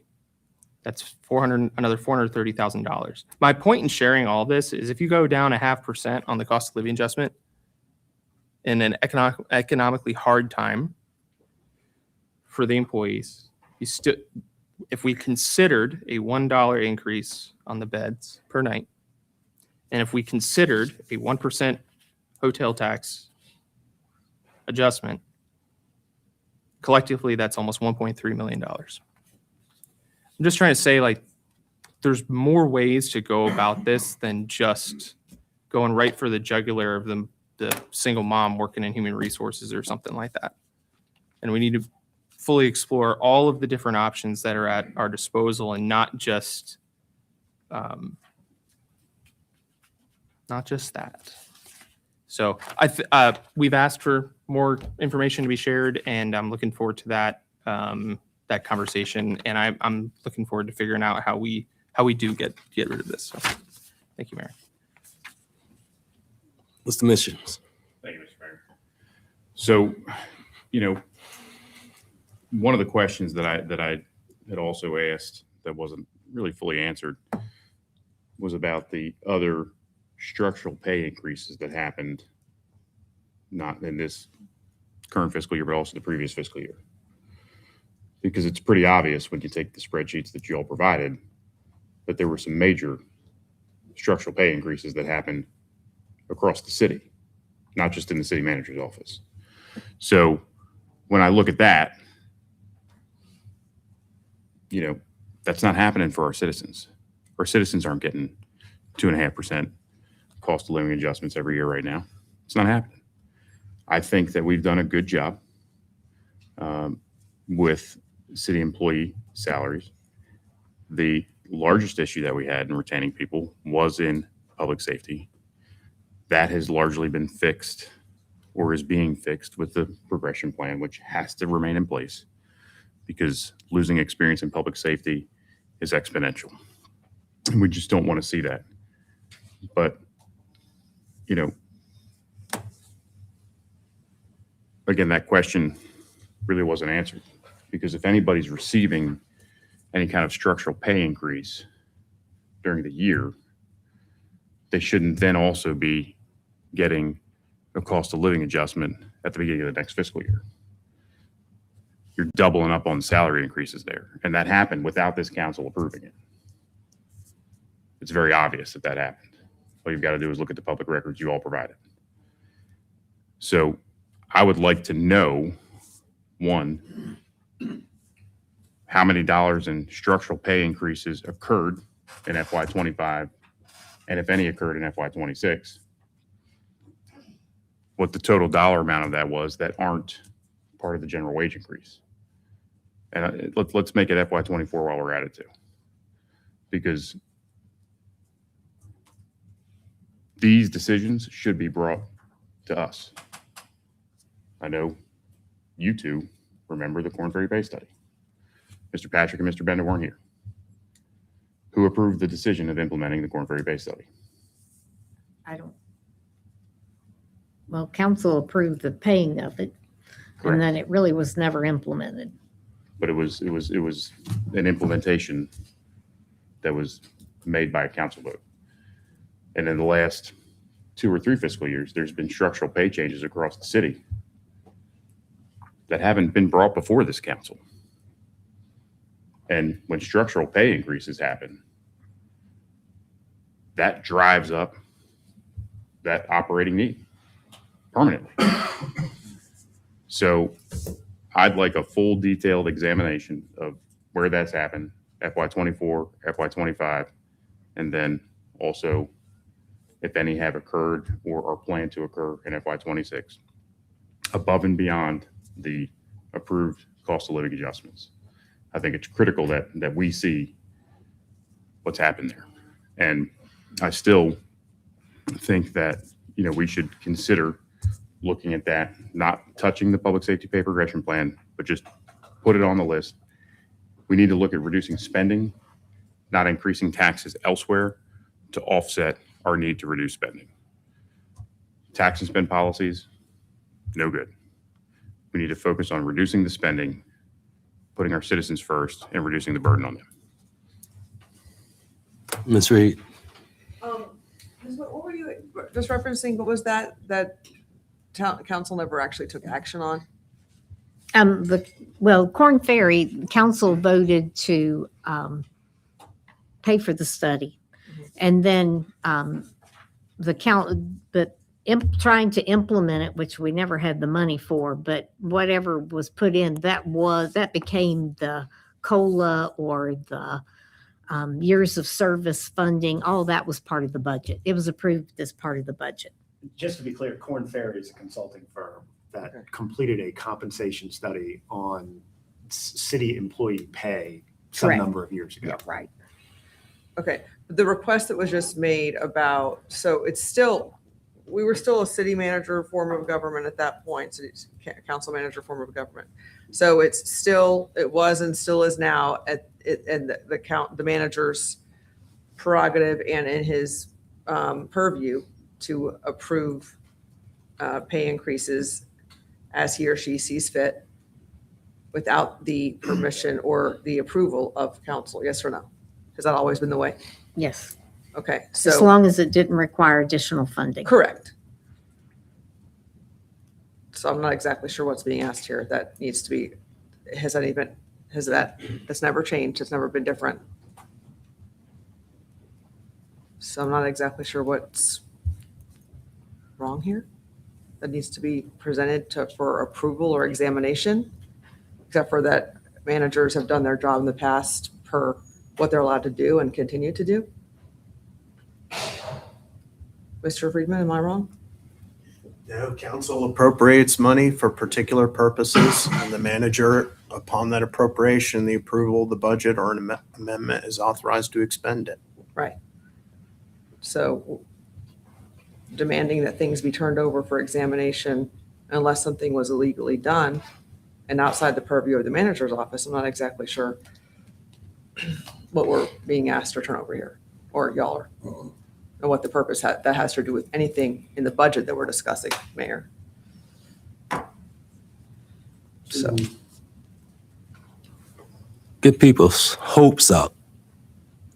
We have a lot of public work people out there that's doing the jobs every day. They do hard work.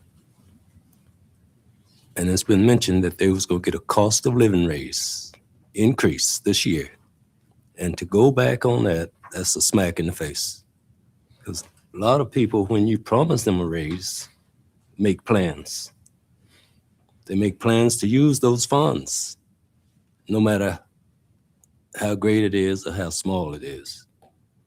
We have families that have made plans to use the funds that we was gonna. Yes, Ms. Timmer. Thank you, Mr. Mayor. I want to speak to your point just briefly, but I have another point that I raised my hand for. Yes, ma'am. And I appreciate that. But Mr. Mayor, this council has not promised a raise. It's been No, mentioned. But it has been mentioned because Right. our discussions should be transparent, Yes. accountable, and public. And this is the only budget work session in which we get to have this discussion. So I sympathize with what you are saying, but this council has not promised anything. What has happened is a budget in bruise in which the city manager's budget has been presented to the public, not in which this council has had a continuation of transparent and accountable discussion regarding our priorities in the budget. So that distinction is significant, and those jurisdictional distinctions are absolutely significant because it has been lacking in the budget process for the last 2 years. Back to the slides.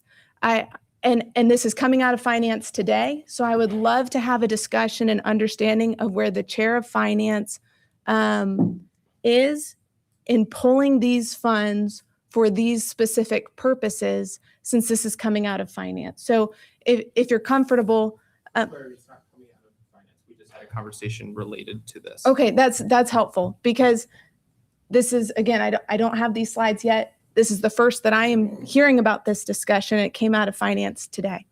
And we're supposed to vote on the first reading of the budget in our next meeting.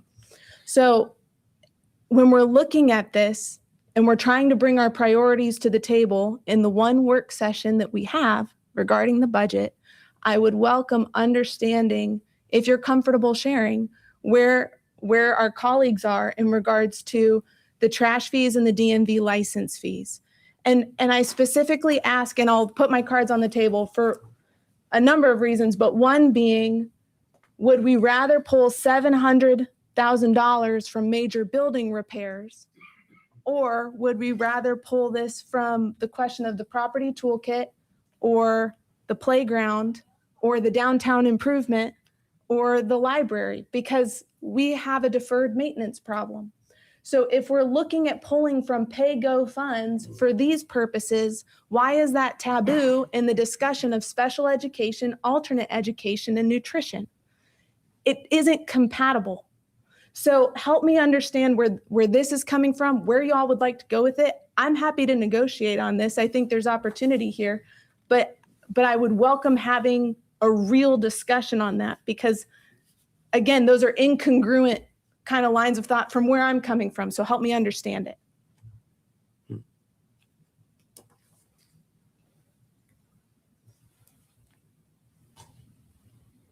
Mr. Ferrari? Mayor, I would offer for everyone watching that I look at this in multiple ways. First and foremost, if you go back and watch the conversation at some point, you'll see that first and foremost, I said, back one side, please, Donna. Thank you. I said I wasn't too keen on the idea of going into debt for a vehicle. There's a conversation about, well, we have done that before. It's been adopted. There was conversation about why that actually makes sense over the course of the vehicle and so on and so forth. There's that factor. Forward one slide, please. This debt service reserve, the 1.7 here, it was discussed that just like it was here, that it hasn't been used. And so instead of sitting that fund there for another year where it's not being used for any purpose other than risk mitigation, this allows us to do another reduction for a fee waiver. I expressed concerns over the major building repairs and improvements because, again, those are things that have been kicked down the road for about 20 years. And now, over the last 4 or 5 years, this council has made an effort to turn that tide, and it is a massive ship. So, to answer, I believe Ms. Timmer's attempt to see where at least the Thank you. conversation went, that's, in my mind, that is congruent with my approach on, I want to know where the schools would be on how they would prioritize it. More information is power. If we want to reconsider other items, then we can do that as well. It speaks to my point of that there are many levers we can pull, and it doesn't have to be so binary as the custodian now doesn't get a 2.5% cost of living adjustment. Liberty consistently gives cost of living adjustments consistently in December. And they're always hiring folks. There's nothing stopping someone working in the city of Lynchburg going over to Liberty or going to Hobby Lobby where they're making 18 an hour starting. All that to say, I believe that is a congruent approach to what I've shared thus far and continues to move the budget conversation forward. And as we've seen, there is certainly nothing stopping us from meeting more and going into this. I would submit that is a congruent approach, Mayor. I would conclude by saying we do have other items we want to get to. Yes. If there are other things that folks want to say on this, by all means, continue. I don't intend to cut this off. I just did want to submit that I think we've got a lot of this on the table about what we're looking for, unless something has been missed. And with the schools, they got $30 million. This is on top of the $30 million. That's their separate pots. Yes. But they can work through this. They can't apply that to the nutrition. You got $30 million to spend. You can make adjustments. They can't use the bond funded. And on top of that, the state of Virginia hadn't said what they're gonna give them either yet. So if we're giving them 1.6, and the state of Virginia give them 1.6, they should be able to make it. Yes, ma'am. And that's, we gotta move on. Well, thank you, Mr. Mayor. And to the point of we have to move on, that's part of why I asked that we defer these other items so we can have this discussion because I think it's valuable. And Mr. Missions touched on this. That $30 million is bond funded. Yes. That is capital improvement. That's not nutrition. That's not alternate education. That's not special education. And we are behind in those areas because of the previous school administration. We've got to get caught up in those areas. We've got to fix them. Mr. Feraldi, thank you for bringing forward your view on this discussion. I would love, ideal world, gonna have to compromise on this. I would love to find a way to get rid of the trash fees, the DMV license fees, and fully fund the schools. That would be my dream scenario. I have told you the areas that for me are willingly on the chopping block to make that happen. I would like to work with this council towards some kind of compromise within that realm of possibility. The VRS funds, as far as the potential savings to the school, can be moved around and shifted by the Department of Education. There is no guarantee that that full funding will be available, but if we count on a portion of that, I believe we can still fill that gap and address these two efforts for the taxpayers. That's what I'm putting forward. That's what I would like to work with this council on, and I hope that we can have that discussion before the first reading of the budget. Thank you. Yes, ma'am. Briefly. Thank you, Mr. Mayor. So, I just, my request for the information still stands. I'm sure if we look back in the minutes in 2018 and 19, we'll find that City Council did vote to approve the implementation of that Corn Ferry pay study. Those were structural based pay changes beyond the general wage increase. I would like to know how that's happening in the last 3 fiscal years, because it's obvious that it is happening in the spreadsheets you all provided. I saw employees not in the city manager's office with some pretty substantial pay increases. And, if we have that much room in our operating budget where we're making those decisions, if we have that much room in our operating budget to be able to buy almost $1 million worth of portable radios at the end of the year, that's cause for concern, right? We shouldn't be just creating these pots of money with taxpayer funds that we can just take out of whenever we want to apply to this or to that, or to create these structural base pay changes. Council ultimately has the authority. The pay philosophy in the Employee Policies and Procedures Manual says it was adopted by council, not by the city manager. Those are our decisions. Those are structural pay changes that increase the operating expenditures for the taxpayers, directly affects exactly how much we have to take from them. Understand, when we tax people, it's not a request. We're taking money from them. They have to do it. And we need to be mindful of that. The answer is not tax swaps. It's reducing spending. That's what we need to do. We need to figure out how to reduce the operating expenditures, sharpen the pencils, get back to work. I'm very disappointed that we only have one budget work session for the fiscal year 2027 budget. I would also like to know, question that I have, when has there ever been a budget calendar with only one budget work session? When has that ever happened before? Because what it feels to me like is that we're just expected to rubber stamp this thing. And I'm not going to do that.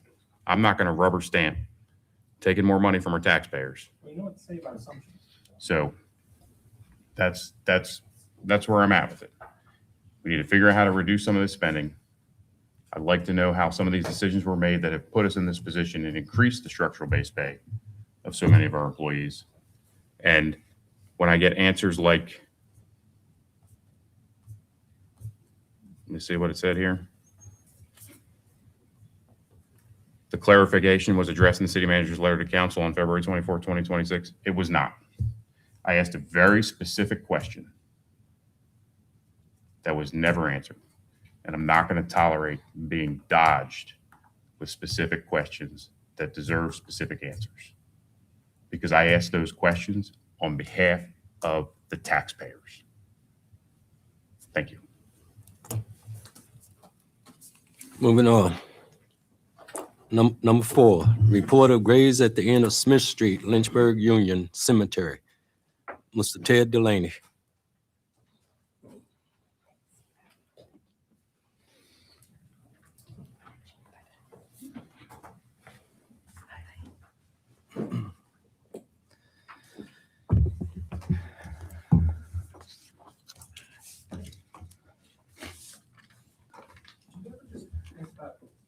Puns anytime you want to talk about the cemetery. I thought that might come up tonight. Thank you. Is it for Mr. Delaney? Really quick. Thank you, Mr. Mayor. Thank you yesterday for your wonderful hospitality for all those RS paying fourth graders at the museum. Thank you. It was a little appreciate wild in that. the beginning, but you helped get it under control, and I appreciate it. We had 240 RS Payne students in the past 48 hours and loved every minute of it. And Thank you. And you made it here. Thank you. Fantastic. Thank you. Thank you. So Mayor Taylor, Vice Mayor Deemer, members of council, I'm here to update you on our research on the mysterious graves in Deerington at the end of Smith Street, which, as it turns out, are an actual cemetery called Lynchburg Union Cemetery. So I'm going to share that with you here today. So just to recap, this is the map to pinpoint the location of the graves. What you're looking at there in the middle is the Deerington neighborhood off of 5th Street. Old City Cemetery is to the east, just across Fishing Creek and the railroad tracks. And then Lynchburg General Hospital is to the right through the woods on the west side. And in that thicket of woods right there, that's where these graves are, just so you know exactly where we're talking about. If you drive to the end of Smith Street, which is one of the longest streets that goes right through the Deerington neighborhood, and you go all the way to the end of the cul-de-sac, you're going to want to find these graves, park there, and then walk over into the woods that you see here. Pretty dense. I recommend you don't go now. Go in the winter before ticks and other things are out. But if you walk over into that woods, not very far, you will find a cemetery. We know that the cemetery was established in 1925. Here's a flyer that was produced to circulate in the neighborhood and in the city to advertise the sale of plots in the cemetery. And as you see there, it was titled Lynchburg Union Cemetery. And the chief broker for it was a man named Richard Roberts. You'll also notice in the text here that there's a reference to Pollard Street. Pollard Street was the name of Smith Street before Deerington was annexed into the city. So same area, just different names. Campbell County. And it was 1926, literally a year later, this was all annexed into the city. Here's a newspaper advertisement that basically repeats the same things in the flyer, showing similar language, and the official grand opening in November of 1925. So the owners of the cemetery are two men, John Franklin Sr., and this picture that's on the right is of Fifth Street looking toward downtown in about 1930. You can make out Fifth Street Baptist Church kind of on the left there. And then the building that's to the left of the church is John Franklin's coal, wood, and ice shop or business. That's no longer standing, but Fifth Street Baptist is still there. And his partner in the cemetery was a man named Richard Roberts, who was a railroad porter, depot porter, and a clerk. So these are the two men that started the cemetery that's in Darrington called Lynchburg Union Cemetery. So here's what we found about the burials that are in the cemetery. Here's one gravestone for a man named Rad Pendleton, who was buried there in 1931. All the burials in the cemetery are African American. The earliest one was 1927, and the last known one was 1935. So a pretty limited window of burials. We've only found 10 so far, although there may be more. There are only 4 grave markers that have names and family names and dates that have survived that we've identified, although there is some more plot curbing to indicate there may have been other plots, maybe other graves that aren't marked, or they may have been marked with something like a wooden headboard or cross that's long gone. The cemetery closed in about 1935, probably because of a combination of these factors. So there was the Great Depression, a lot of financial stress on families. The city cemetery reopened to the general public in 1929 after being closed for 5 years. And then John Franklin, one of those two founders of the cemetery, died in 1935 himself. So probably a combination of all those things. The cemetery just seemed to have been abandoned, and there don't seem to be any more graves or burials there after about 1935. So this is what it looks like midsummer. Thickly forested, lots of vines, really classic abandoned cemetery, something that has not had any attention. This photo is from a 2023 Hurt and Profit report that they did for the Virginia DHR. You can see that the largest stone is still standing there in the center. This is an example of one of the markers that's fallen over. Thankfully, we could get the name off of it from the side, but it's fallen over, been fallen over, and is just right now lying on the ground. These are some photos that I took more recently, just about a month ago. This is looking towards Lynchburg General Hospital, so looking toward the west. And if you look in the very, very background, you can see the tower at Lynchburg General, so that's kind of where we are. You can make out some broken pieces of gravestone in there, some broken pieces of curbing, but not a whole lot that indicates this is a real cemetery, just kind of some random graves. I'm sure at one time this was all cleared and looked more professional. It's been abandoned maybe for 7,500 years. Here's another view, just looking slightly more south. This is the largest tombstone that's still extant. It's for a woman named Sadie Lee, who died in 1927. There also are some daffodils you can sort of see in the distance there. This photo here shows you the precarious condition of some of the stones that are there. Here's a tree that fell, but it fell just inches shy of breaking these marble headstones that are there. So this is very typical of what happens when people literally walk away from a cemetery and they don't do any maintenance for decades. These are stones of the Callan family. So one of the ways that we were able to identify people buried in the cemetery is by looking at death certificates from this period. This is a standard, typical Virginia death certificate from, I think, 1930, maybe? Is that the date on there, 1930? And if you look at the very bottom, every death certificate will tell you the place of interment. And you all notice there that's typed out Union Cemetery, so that's referring to the cemetery. Now, this particular person, John Dudley Hunter, was a young man who died of typhoid fever who has no marker, but because of this death certificate and that notice there, we know that he's there, just does not have a marker. All right, so as part of the Hurt and Profit survey that was done in 2023, this is the boundary of the area that they surveyed, and this would show the largest extent of the graves that are visible on the surface in the woods.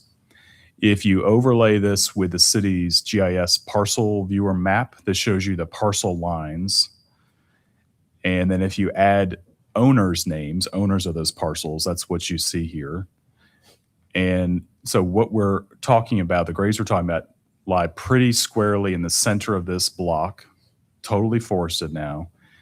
But the chief takeaway here is that these are all private pieces of property owned privately. And according to GIS, every property owner has been paying their property taxes. They're all current. Nobody's delinquent. Some are owned by individuals, like the Randa Lynn Gordon there in the center that probably owns most of the cemetery property.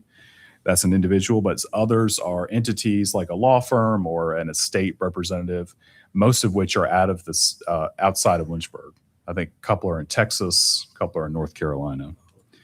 There may be descendants of people buried there who are now the owners. We just don't know the connection between the owners' names you see here and anybody connected to the cemetery, either buried there or Mr. Franklin or Mr. Roberts, the original owners. So just to recap, following up on the request from council from January, the cemetery is entirely on private property. There are at least 10 people buried there, maybe more. All were historically designated as African American, and there are no known military veterans, no markers that were government issued, and no suggestion from the archival research that there's a veteran there. I'd be happy to answer any questions you have or anything else. Ferrari? I guess it just begs the question, what can we do? I mean, I saw the city-owned property just adjacently. Maybe could we move the headstones and have something done there? What could we do? Yeah, so you can remove graves from a cemetery, but it's long and it's complicated because you have to get a circuit court judge to authorize it. You have to give notice in the newspaper. You have to attempt to reach out to descendants. So it can be done. It's complicated and it's expensive because then you have to hire either archaeologists or funeral directors to actually exhume the graves. You've got to relocate them, somewhere that's responsible. So that could be done. Sadly, neither state code nor city code has any provision for requiring a certain level of maintenance of a cemetery or of graves. State code and city code just say you can have a cemetery, and as long as you don't do anything that's willfully malicious, you can basically just let it become this. And there's very little that we could require when it's private. Do we know if Richmond allows a city to adopt regulations on how to maintain a separate cemetery? So from what I remember from either our charter or our state code, I think we have the ability to regulate. Or enough to look into it. Enough to look into it. But the problem with this is finding out who is responsible, and that is going to take on the expense, take on the effort. So this area there, it's a very complicated title that's over there, and it's very, very old. So that's the thing, you would be dealing with heirs and individuals, some of which who may not even know that the property is on a cemetery.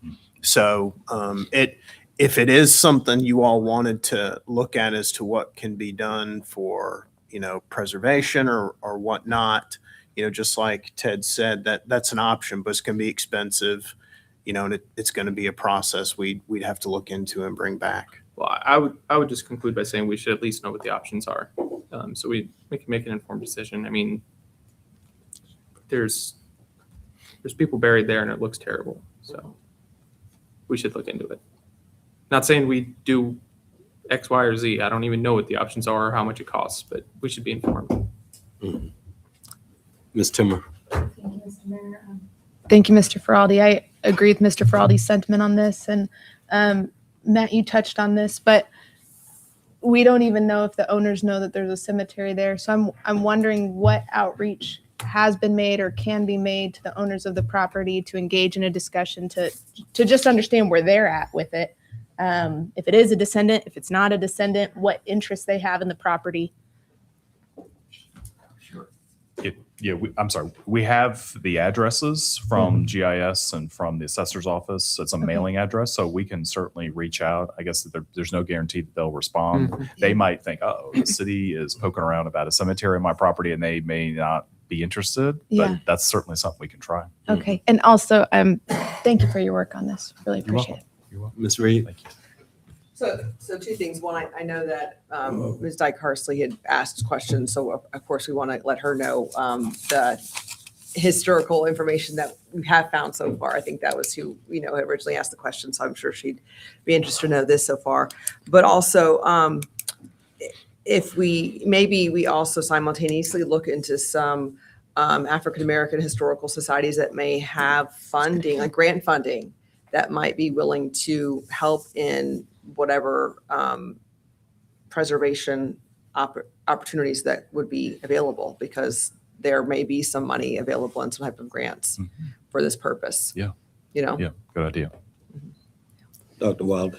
Yes, thank you for the information. I wasn't aware of that cemetery. I am aware of the White Rock Cemetery. We unearthed it about 20 plus years ago with Laurel Munson. Yes. Unearthed it about 20 plus years ago. And it's owned by Jackson Street Methodist Church. So we, over the years, the past 20 years, they've struggled in maintaining that. That's hundreds of graves, but mainly because of Laurel Munson, who passed a couple years ago. We had a Laurel Munson Day in July the 17th, and you suggested to me maybe do it in a different time because I was so hot out there. Delegate Winter Walker came out there the last time to help us mow some of the grass. But a lot of the Lynchburg City volunteers have really done an amazing job. Fire department, sheriff's office, they've been coming out there to help them keep that clean. It's about 20 acres or so. It's a lot. It's hundreds of graves out there. But when we first went there, it was a jungle. It was worse than that. It was a jungle. And she, 80 years old, mainly single-handedly, pretty much, Lynchburg College students, unearthed all that stuff. And now it's a beautiful work, and it still needs a lot more support. I get complaints all the time because now some people are riding some dirt bikes over there. So we've talked to the police about that numerous times as well. And you get complaints as well. But they always need funding. They need support. They need people to help volunteer because the church is not just not able to maintain all of that because there's so many property. So they rely on volunteers to help keep their property clean.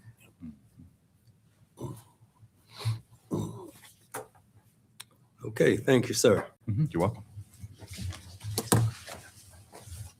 Item number 5, removing family planning service exemption from abortion zoning ordinance. Mr. Faradi. Thank you, Mayor. Simply put, the abortion zoning ordinance, I was adamant that I would support it if we removed the exemption for family planning services. That was an exemption that was added in after the vote of all 7 of us supported sending that concept to the planning commissions. It was added after we took that vote, which is why I shifted. I do believe it should be removed, and I look forward to the discussion at a future meeting and vote. That's my presentation. Yes, sir. Pretty clear cut. Mr. Mitchell. Just to be clear, Mr. Friedman, we'd have to send it because it's a zoning ordinance amendment. It would have to go back to the planning commission, correct? So if yes, that's correct. Okay. What I would ask Councilman Fraldi and City Council, if there is a desire to do this, to give city staff an opportunity maybe to draft something for an upcoming work session and for you all to look at, and then direct that to go to planning commission, the same process as did with the abortion clinic ordinance. That way we would be able to have an idea of what you all are specifically looking forward to go to planning. Matt, I appreciate that. I just want to strike that last line. That's it. With the exemption to family planning services. Okay. So it's pretty straightforward. I mean, we could do it right now if we really wanted to, but the point is we could remove it. Is there, because it's an amendment to the zoning ordinance, it does have to go to planning. Correct. I guess for our purposes, is there any objection to what Yes. Mr. Faraldi has described? Yes. I like family planning. Mayor, Yes, sir. Mr. City Attorney, is there a definition for family planning services in the city ordinance? No, not that I'm aware of. It would be treated as I understand it, as an outpatient care clinic. I think that's what it's treated So as. with that being said, I'll transition to my second item because they are connected. Well, that's fine. First I'll conversation. yield. Just let me finish. Okay. They are connected. Mr. Mayor, we have to deal with one thing at a time. Let him, go Point of ahead, order. Chris. Point of order. One thing at a time is our rule. The rules of procedure clearly say that council must deal with one thing at a time. That is what the rules say. My point of order is- Come back to that, Chris. Go. We'll get to it. We'll come back to you briefly. Go ahead, Marty. Well, Thank you, Mr. Mayor. Mayor, I It's- still it's- have the floor, Okay. if you don't mind. Okay. Stay to the subject. I'll stay to the subject. Okay. I believe there should be a determination to remove that exemption. And I expect that at the next meeting for us to take a vote on whether or not we ask the planning commission to consider that. Okay, It's pretty simple. that I can do. Yes, sir. Now, the way it'll be worded is as a resolution to go to the planning commission. Okay. Okay. Mr. Mission? Also, Matt, what governs the definitions? Wasn't there a discussion, I think, about the American Planning Association definitions? There is, it's not in the minutes. Oh, it's missing from the minutes. Okay. So I believe there was also an email, I think, that discusses that, where the definition in the American Planning Association guidelines is actually incorporated, because doesn't our zoning ordinance actually incorporate the American Planning Association? I think it framework? does. It's been a little bit since I've looked at that. But what I think you're referring to is, yes, it does, but what I understand Councilman Feraldi is referring to is the list of definitions that are in the ordinance versus, say, comparing it to now what we've defined as abortion clinics.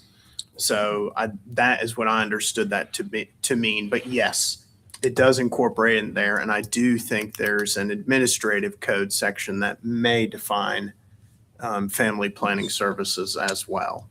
And I believe I'm actually looking at an email from you on February 17th right now, where it says that you believe the city zoning administrator will be able to draw from the standards in the American Planning Association land-based classification system, or land-based classification standards, to when trying to decipher the meaning of family planning services. That those are your words right That's here, correct. February 17th. In the absence of any guidance or definition, council and staff would have to draw from that in defining what it is. Now, so with that being the case, then could it be accurate to say that there is a definition of family planning services incorporated by way of the American Planning Association's land-based classification standards into our zoning ordinance? It could. I don't know what the specific definition is of it under there. I think that's the big question, is how that reference you cited defines it. And But yes, it would, but it's not as part of the general list of definitions in the zoning ordinance. and then another question that I have that I think is really something that we need to consider here. I've got real concerns about the legislative history that this creates because of Mr. Feraldi's multiple erratic social media posts, which is a common theme, where in a short period of time, he was specifically targeting one entity, one business, that rather than using a regulated land use function as required by zoning law, if we were to change that with all the legislative history that is created, is there any kind of risk because of Mr. Feraldi's social media posting to potentially weaken our position with that legislative history, with all the social media posts that he's created, where it almost essentially inviting an organization like Planned Parenthood to sue the city to try to put an abortion clinic in the city? I don't think so. I think the way Councilman Feraldi has presented this is really to strike a portion of a definition in the zoning ordinance. Certainly if If I Planned may, Parenthood was. it's not a Well, definition. Hang I on. have the floor still. If Planned Parenthood was to sue the city, over the posts, certainly they could cite it. But as long as there's a legitimate, rational reason for excluding it that's connected to land use, and it's going to go to Planning Commission for them to review and discuss. It's not something that is going to be done solely on council's volition without study or review, Sure. as was the abortion clinic ordinance. You know, I don't think that would be the end all be all in voiding, say, the abortion clinic ordinance or striking the family planning services exception from it.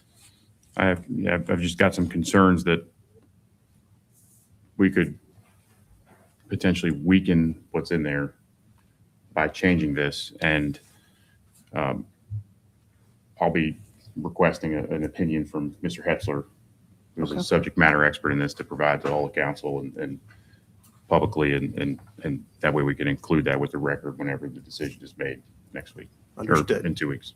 Understood. Ms. Timmer. Thank you, Mr. Mayor. I'm going to reserve most of my comments for next week, mostly for the sake of time, but I believe that striking that language alters the rational basis and weakens the legal defensibility, but also shifts the purpose of the ordinance altogether and changes the conversation. Not to mention Mr. Feraldi's consistently changing opinion on the ordinance itself, which I'd be happy to cite and reference timestamps that are readily available online. So I'll be saving most of my remarks for next week, but there is not a loophole as it stands in the context of how it was written for the purpose in which it was articulated and the intent behind the original ordinance. Mr. Deemer. Thank you, Mr. Mayor. I appreciate the work done by my colleagues on council to thread the needle to get to where we are, to reduce the risk of litigation. I think any and all attempts to move it around and the changing directions that have come and gone and ultimately do create confusion about the issue, which has been very carefully studied by all our experts, from Tom to the family foundation attorney, to get us to where we are. And I count as unfriendly any attempt to try to bring this back up and create a risk of litigation, because I'm not at all interested in targeting a single industry. In our zoning ordinances, we don't do that. That's not what we do. And you told me that's not what we do. So I'm going to stick with that advice. And I hope council will stay firm on this too, because a lot of very hard work was done to get a historic piece of legislation ordinance through council and on our books. So let's not mess around with that. Ms. Reed. I feel like this is like a personal thing against Councilman Feraldi versus just trying to look at it objectively. If you pull up the Planned Parenthood website, they actually say the phrase family planning services. I was on the pregnancy center board for 3 years. And the executive director over there, and she and I, Jane Carroll and I, had a long conversation prior to this vote, prior to this going through. And she and I talked extensively about the fact that that phrase was a concern because abortion clinics, not just Planned Parenthood, but just general clinics that provide abortions do use the phrase family planning services to conceal what they actually offer. So that by keeping that phrase in there, it can very much be used they can hide what they do under the guise of that phrase, which I think is the intent, I believe, in what Councilman Feraldi was trying to protect us from. Keeping it in there actually is counterproductive of the intent of what the resolution was for. So it shouldn't be personal against him. If you can be objective, it actually strengthens the argument by removing those words, because someone could actually say that they are a family planning services center or clinic and really be hiding what they're doing underneath that phrase. And to what Mr. Friedman said, they have to come to the Planning Commission anyway to get approval. But by taking out that phrase and allowing it, it's going to be more stringent. In my opinion, I think if we just have to be objective, taking those few words out is not going to harm anything. If anything, it just makes it ties it up more firmly, in my opinion. So, Ms. Timmer. Thank you, Mr. Mayor. We actually spoke to this on the night of the rezoning, and I spoke to it specifically. and how zoning works. That Right. zoning regulates the actual use and function, not the name. And I'm going to be submitting my written comments because I prepared those comments in advance to Alicia for the minutes today in the context of this discussion because it outlines some of those concerns and elements. I'll bring it back up in the following week. Nothing personal against Mr. Feraldi on this. I do not believe that it strengthens the ordinance. I believe it weakens the defensibility and changes the rational basis for the ordinance to begin with. And additionally, Mr. Feraldi has been on the record contradicting himself multiple times in the context of this rezoning amendment. But every single time the common thread is to delay, alter, or change in a way that would fundamentally undermine that defensibility. So I will not be supporting this amendment. I'm happy to go on the record politically and however that ties to the whole pro-life, pro-choice discussion publicly. I believe that this undermines the rational basis of that amendment. It weakens the legal defensibility, and it is a 180 from Mr. Feraldi's original stance on the amendment to begin with. We'll see you in 2 weeks. Yeah, Mr. Missions, we got to move on. This is one of the most important discussions we can have, Mr. Mayor. I think that it's critical that we get this right. And I'm going to read something into the record here. So this is what we adopted.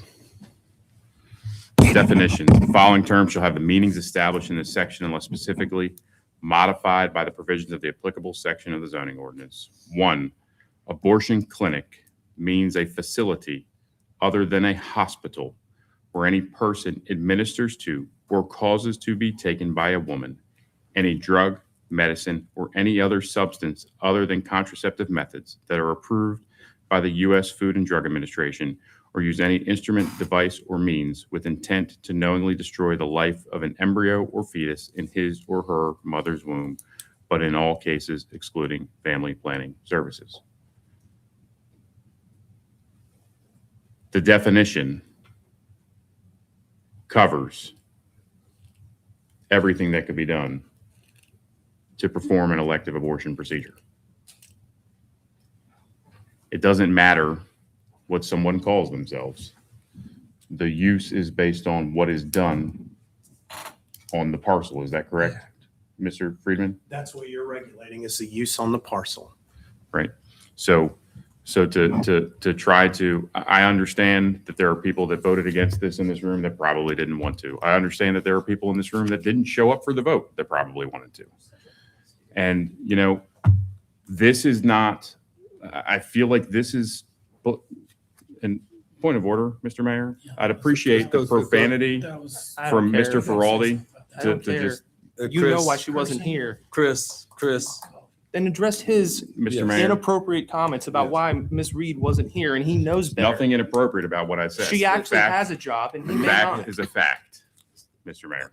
Well, then tell the A right fact is a fact. fact. I was out of town on a work trip. The It's fact so, is, it's so, you weren't here. bad. All right. The fact is you weren't here. I didn't mention that. You Okay. just mentioned that. I just simply stated, I didn't even mention your name. I said, there's probably some people in this room that voted against this that probably Why didn't are you want scared to. to say Ms. Reed's name? Probably some Why don't you own people it? in this room that weren't here that wish they would have been here. But the reality is, we State your don't want facts. to. State I your am facts and stating leave my it alone. facts. I am stating my facts. And Hold what I'm on, Ms. saying Tillman. is the definition covers it. This was prepared by an attorney from the Family Foundation. They are subject matter experts. He didn't include this line. That's the point. Yes, he did include this line. He didn't. Ms. Tillman. He approved the line. This was approved by the attorney from the Family Foundation. I'm satisfied with what it says. I also am totally satisfied with what Mr. Martin did in his work. And I think we don't need to turn this into something political, which is what we're trying to do here. Okay. There's no I thought we're way, not supposed to speak to based intent, on man. this, based on this definition, that following our zoning ordinance, that somebody can come in and do something under disguise because of what this says, because we regulate use. That's what it is. Thank you. Ms. Tillman. Thank you, Mr. Mayor. I've been trying to stay away from tangents. I'm going to hop on one for just a moment. I am truly confused at what about the statement someone who wasn't here who probably wanted to be here, assuming that the desire was to be here but unable. I'm confused why that is so offensive Okay. and a reason for outburst. And the There's pattern. 3 letters in that word, Kurt, not 4. But I have a point to that, Mr. Mayor. I do, because there is a consistent distraction from the actual issue. And Mr. Mayor, this is significant. This is coming up in 2 weeks. I know, Mr. Mayor, this is significant.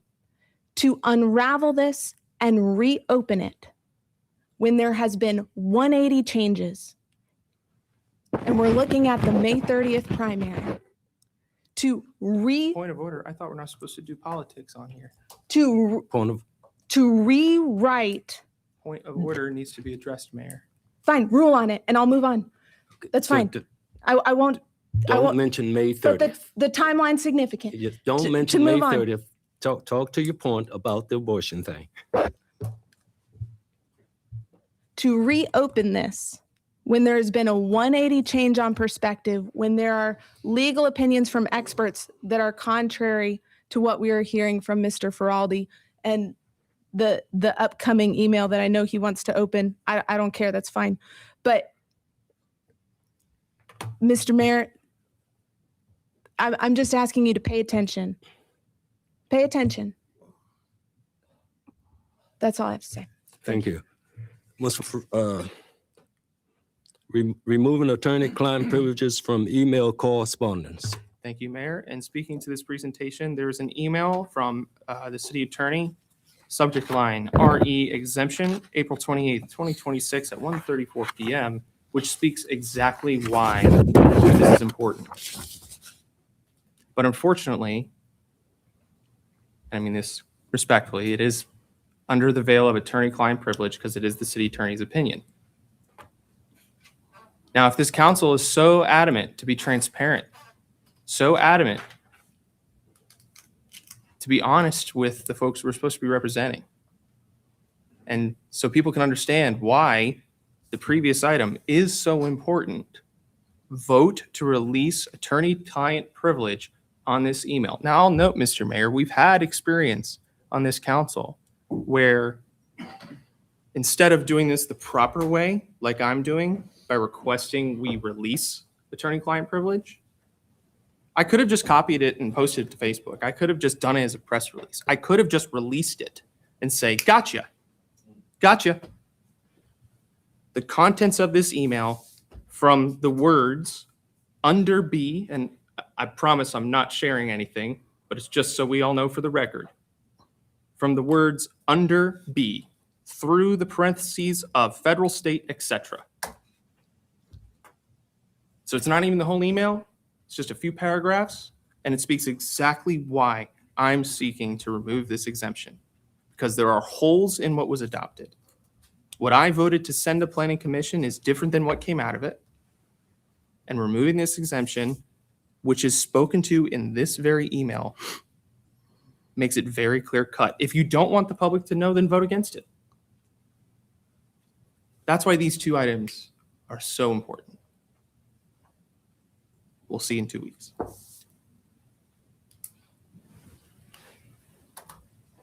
Ms. Timmer. Thank you, Mr. Mayor.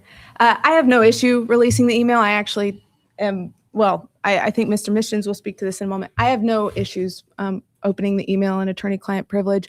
I do not agree with a lot of Mr. Freeman on a number of legal issues, and that comes up at the dais all the time. So there are a plethora of legal opinions on this matter. Mr. Feraldi and Mr. Friedman are often very aligned in their legal analysis, and I tend to differ with that and consult with other legal expertise. So I have absolutely no issue with this email being released. Mr. Missions. Thank you, Mr. Mayor. I would like to kind of amend this and say, you know what? Let's release attorney-client privilege on every written piece of communication between Mr. Friedman and council and the city manager since January 1st, 2023. Love it. If we're going to do transparency, that's what we should do. is just release that attorney-client privilege on all those communications. We have the authority to do it, and I'd be happy to support that. Mayor? Mr. Mayor, Ferrari. just for clarity's sake, what were the ranges of those dates? January 1st, 2023 forward. To today. All attorney-client privilege. Absolutely. So including the lawsuits against you have against the city? What lawsuit do I have against the city, Mr. Do you want Geraldo? access to his attorney-client No, I'm privilege? asking you a question. I'm asking you, do you want attorney-client I'm privilege to the asking- emails related to I'm your asking case? you a question. All right, Answer gentlemen. the question, Marty. There would have to be a lawsuit against the city to answer No, your there question. was one and you lost it, and there are emails sitting out there that you want, sir. No, there aren't actually. Okay, Chris, let's go. Item Not number, friendly for what it's worth. item number 8, Mr. Missions, So, AR I'm legislation. willing to move on from that and hold that to the next work session Okay, because we've No, got. if he wants it, he can request it in the appropriate manner. yes. Roll call. Roll call. Who's first? Mr. Ferrari? Thank you. I do have 4 very brief items. First and foremost, I did want to commend the registrar's office. I called the folks over there and I did say, look, I disagree vehemently that this is even happening today with the election, with the referendum vote. However, we had results out of Lynchburg quickly. We had a very efficient day across the board, at least in Ward 4. At the new precinct, a couple minor things off of Old Grays Mill to adjust for next time, but it really went very well. So I just wanted to commend all of them. It's always a very long day, and so just wanted to recognize them. Secondly, I was told by the high school band director at Heritage, and I forget what the competition was, but they want a band competition. And it's so often that we hear about athletics and not so much about the arts. And as a band kid, I just wanted to highlight their success. Okay, 2 requests very quickly. First and foremost, we had a memo about an item I requested related, along with Councilmember Missions, with how we do the unrelated rule with living in housing just across the board. No more than 3 unrelated individuals. We got some answers back, and I appreciate that. We had some data about how Blacksburg has amended over the years. There was a desire to change it in Lynchburg some time ago. We hadn't. I'd like to take that to the next step. What are those options? Let's schedule it for a work session. Keep that conversation going about what some options might be about expanding that slightly. And the reason I bring it up is because if we are truly in the housing crisis that we're in, we need to be finding creative solutions. And if we're limiting a 4-bedroom apartment to 3 unrelated individuals, we're kind of shooting ourselves in the foot. So let's just keep that in mind. Finally, the last piece. I had been requesting, and thank you, Kent, for sending it. I had requested a lot of information on a development going in Windhurst in Ward 4 related to a plot right next to the Summit. It's my understanding that 100+ apartments are going in because it's another by right situation. So I appreciate the information you've shared. I don't know what the direct ask, so maybe I need to connect with you guys offline. But here's my point. I believe this council would not have approved 100+ apartments, maybe not in Windhurst, but definitely not on Enterprise Drive. And so it's for that reason, we need to be really reconsidering our by right situations because there's nothing we can do about that one. And it is going to change the nature of the neighborhood, especially for the residents who just expanded in the Summit. Having 100+ apartments totally changes that dynamic. So I would like us to, whether it's preemptive ahead of the comprehensive plan or not, I don't know.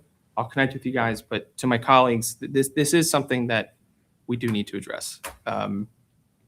Something of that size and scale should not be going in without any oversight of council. Thank you. Very long-winded. Ms. Reed? Yes, thank you. Okay. So one thing I'm just going to say because it's important, and I know we've had a lot of these in the last maybe year or two. We've had a lot of motorcycle fatalities around the city and region. So I guess I'm wearing my mom hat. I don't know, but please be careful riding your motorcycles, y'all. Wear your helmets. Be safe. slow down, and also everybody that sees motorcycles around them, be cautious, look out for bike riders, because we want everybody to be safe. Also, this Friday, from the 1st to the 9th, starts a program at the Texas Inn, or the Tea Room, as we lovingly call it. They're starting a program called Tech for Vets. If you go to the local tea room or Texas Inn, if you bring old technology that you're not using and bring it to them, they have a program where it benefits veterans. So bring your old Blackberries or flip phones or whatever you have that you're not using and turn it in, and they will use it for our veterans.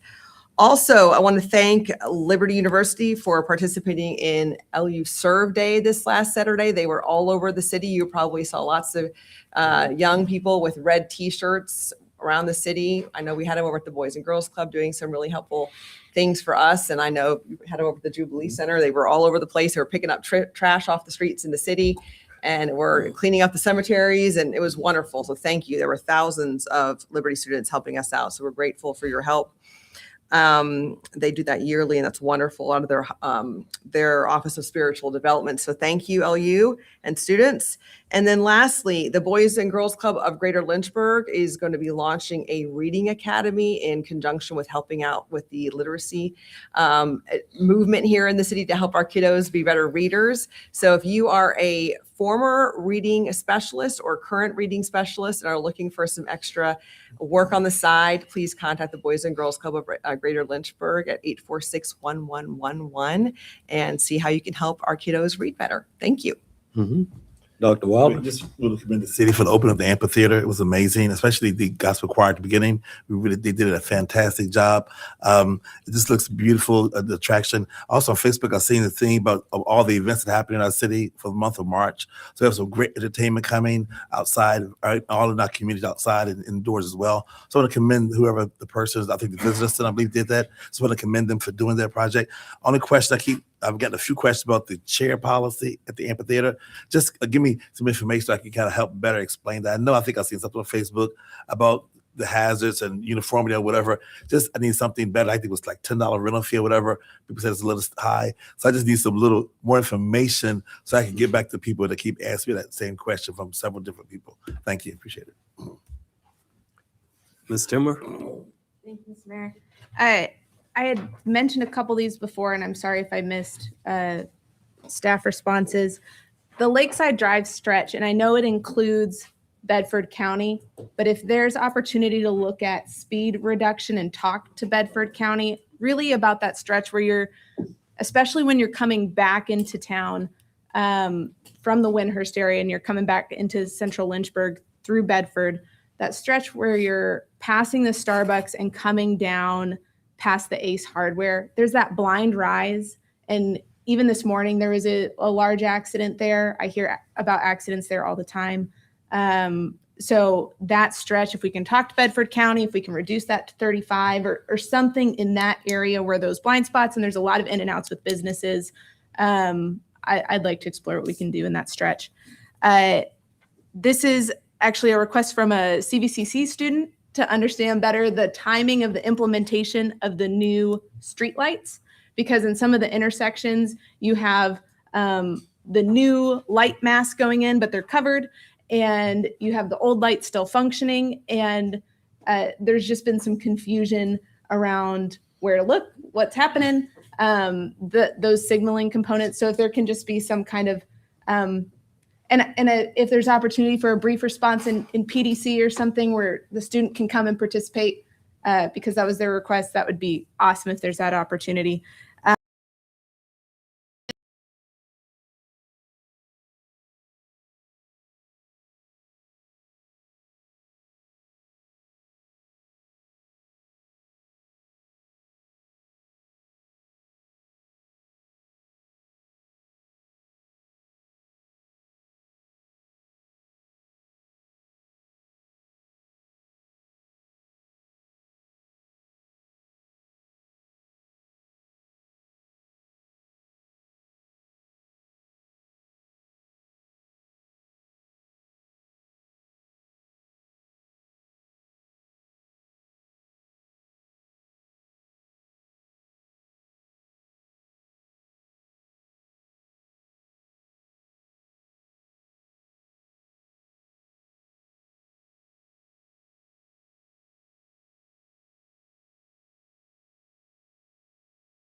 services that the city required them to do when it was on the city's end with the leaking meter. And it's always fantastic to get money back to our citizens, and I appreciate the work the water department did for that as well.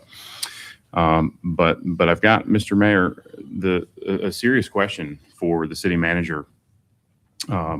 City manager and our CFO, Donna Witt, traveled to New York to meet with S&P, Moody's, and Fitch. And in light of the written admission this afternoon that a 30,000 by 2031 Liberty University on-campus enrollment projection was provided to those rating agencies during the credit presentation, a projection that's now been told to us was heard somewhere that the city got ahead of itself on. There's no source for that information, admits it may or may not be accurate. We're talking about a projection that was provided to the credit rating agencies of nearly a 20% increase in our population by 2031.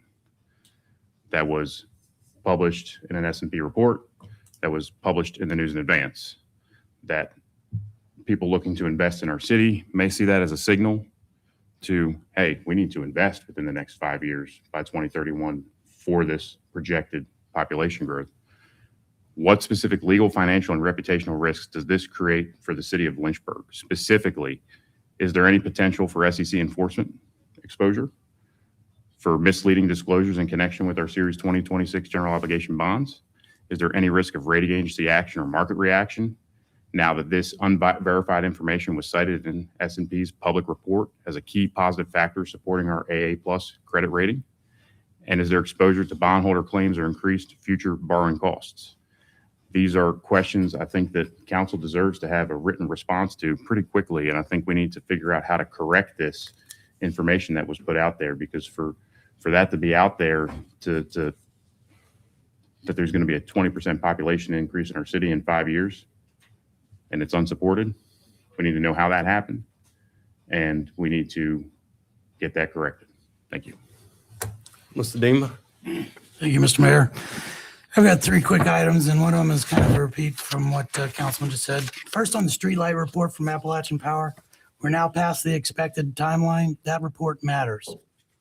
Streetlights are a basic public safety issue, not a cosmetic one, and I'd like to firmly deliver a firm delivery date on that report, an explanation for the delay, and a report that gives us actionable timelines for fixing outages and tracking them going forward.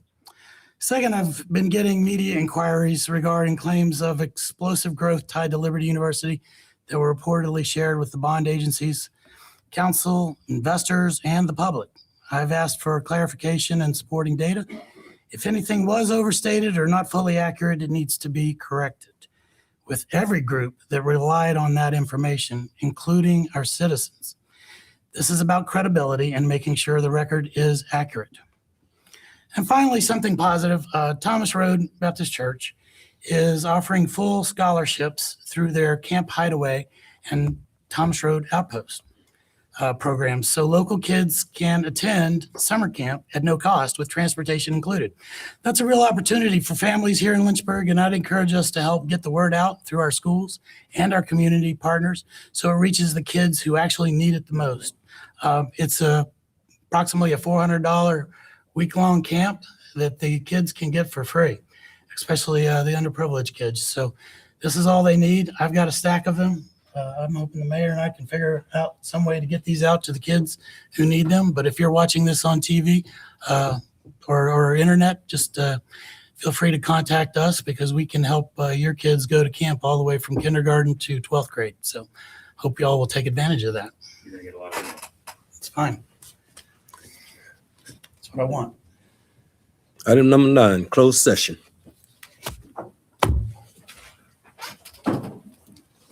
Consideration of a closed meeting pursuant to 2.2-3711A7 of the Code of Virginia 1950 as amended to consult with the city attorney regarding specific legal matters requiring the provision of legal advice, the subject of the closed meeting being specific to personnel matter involving a city employee.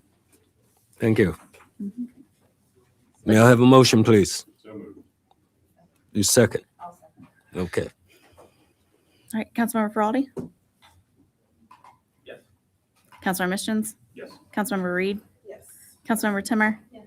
Councilmember Wilder, Yes. Vice Mayor Deemer, Yes. Mayor Taylor. Yes. The motion passes. We are now in closed session.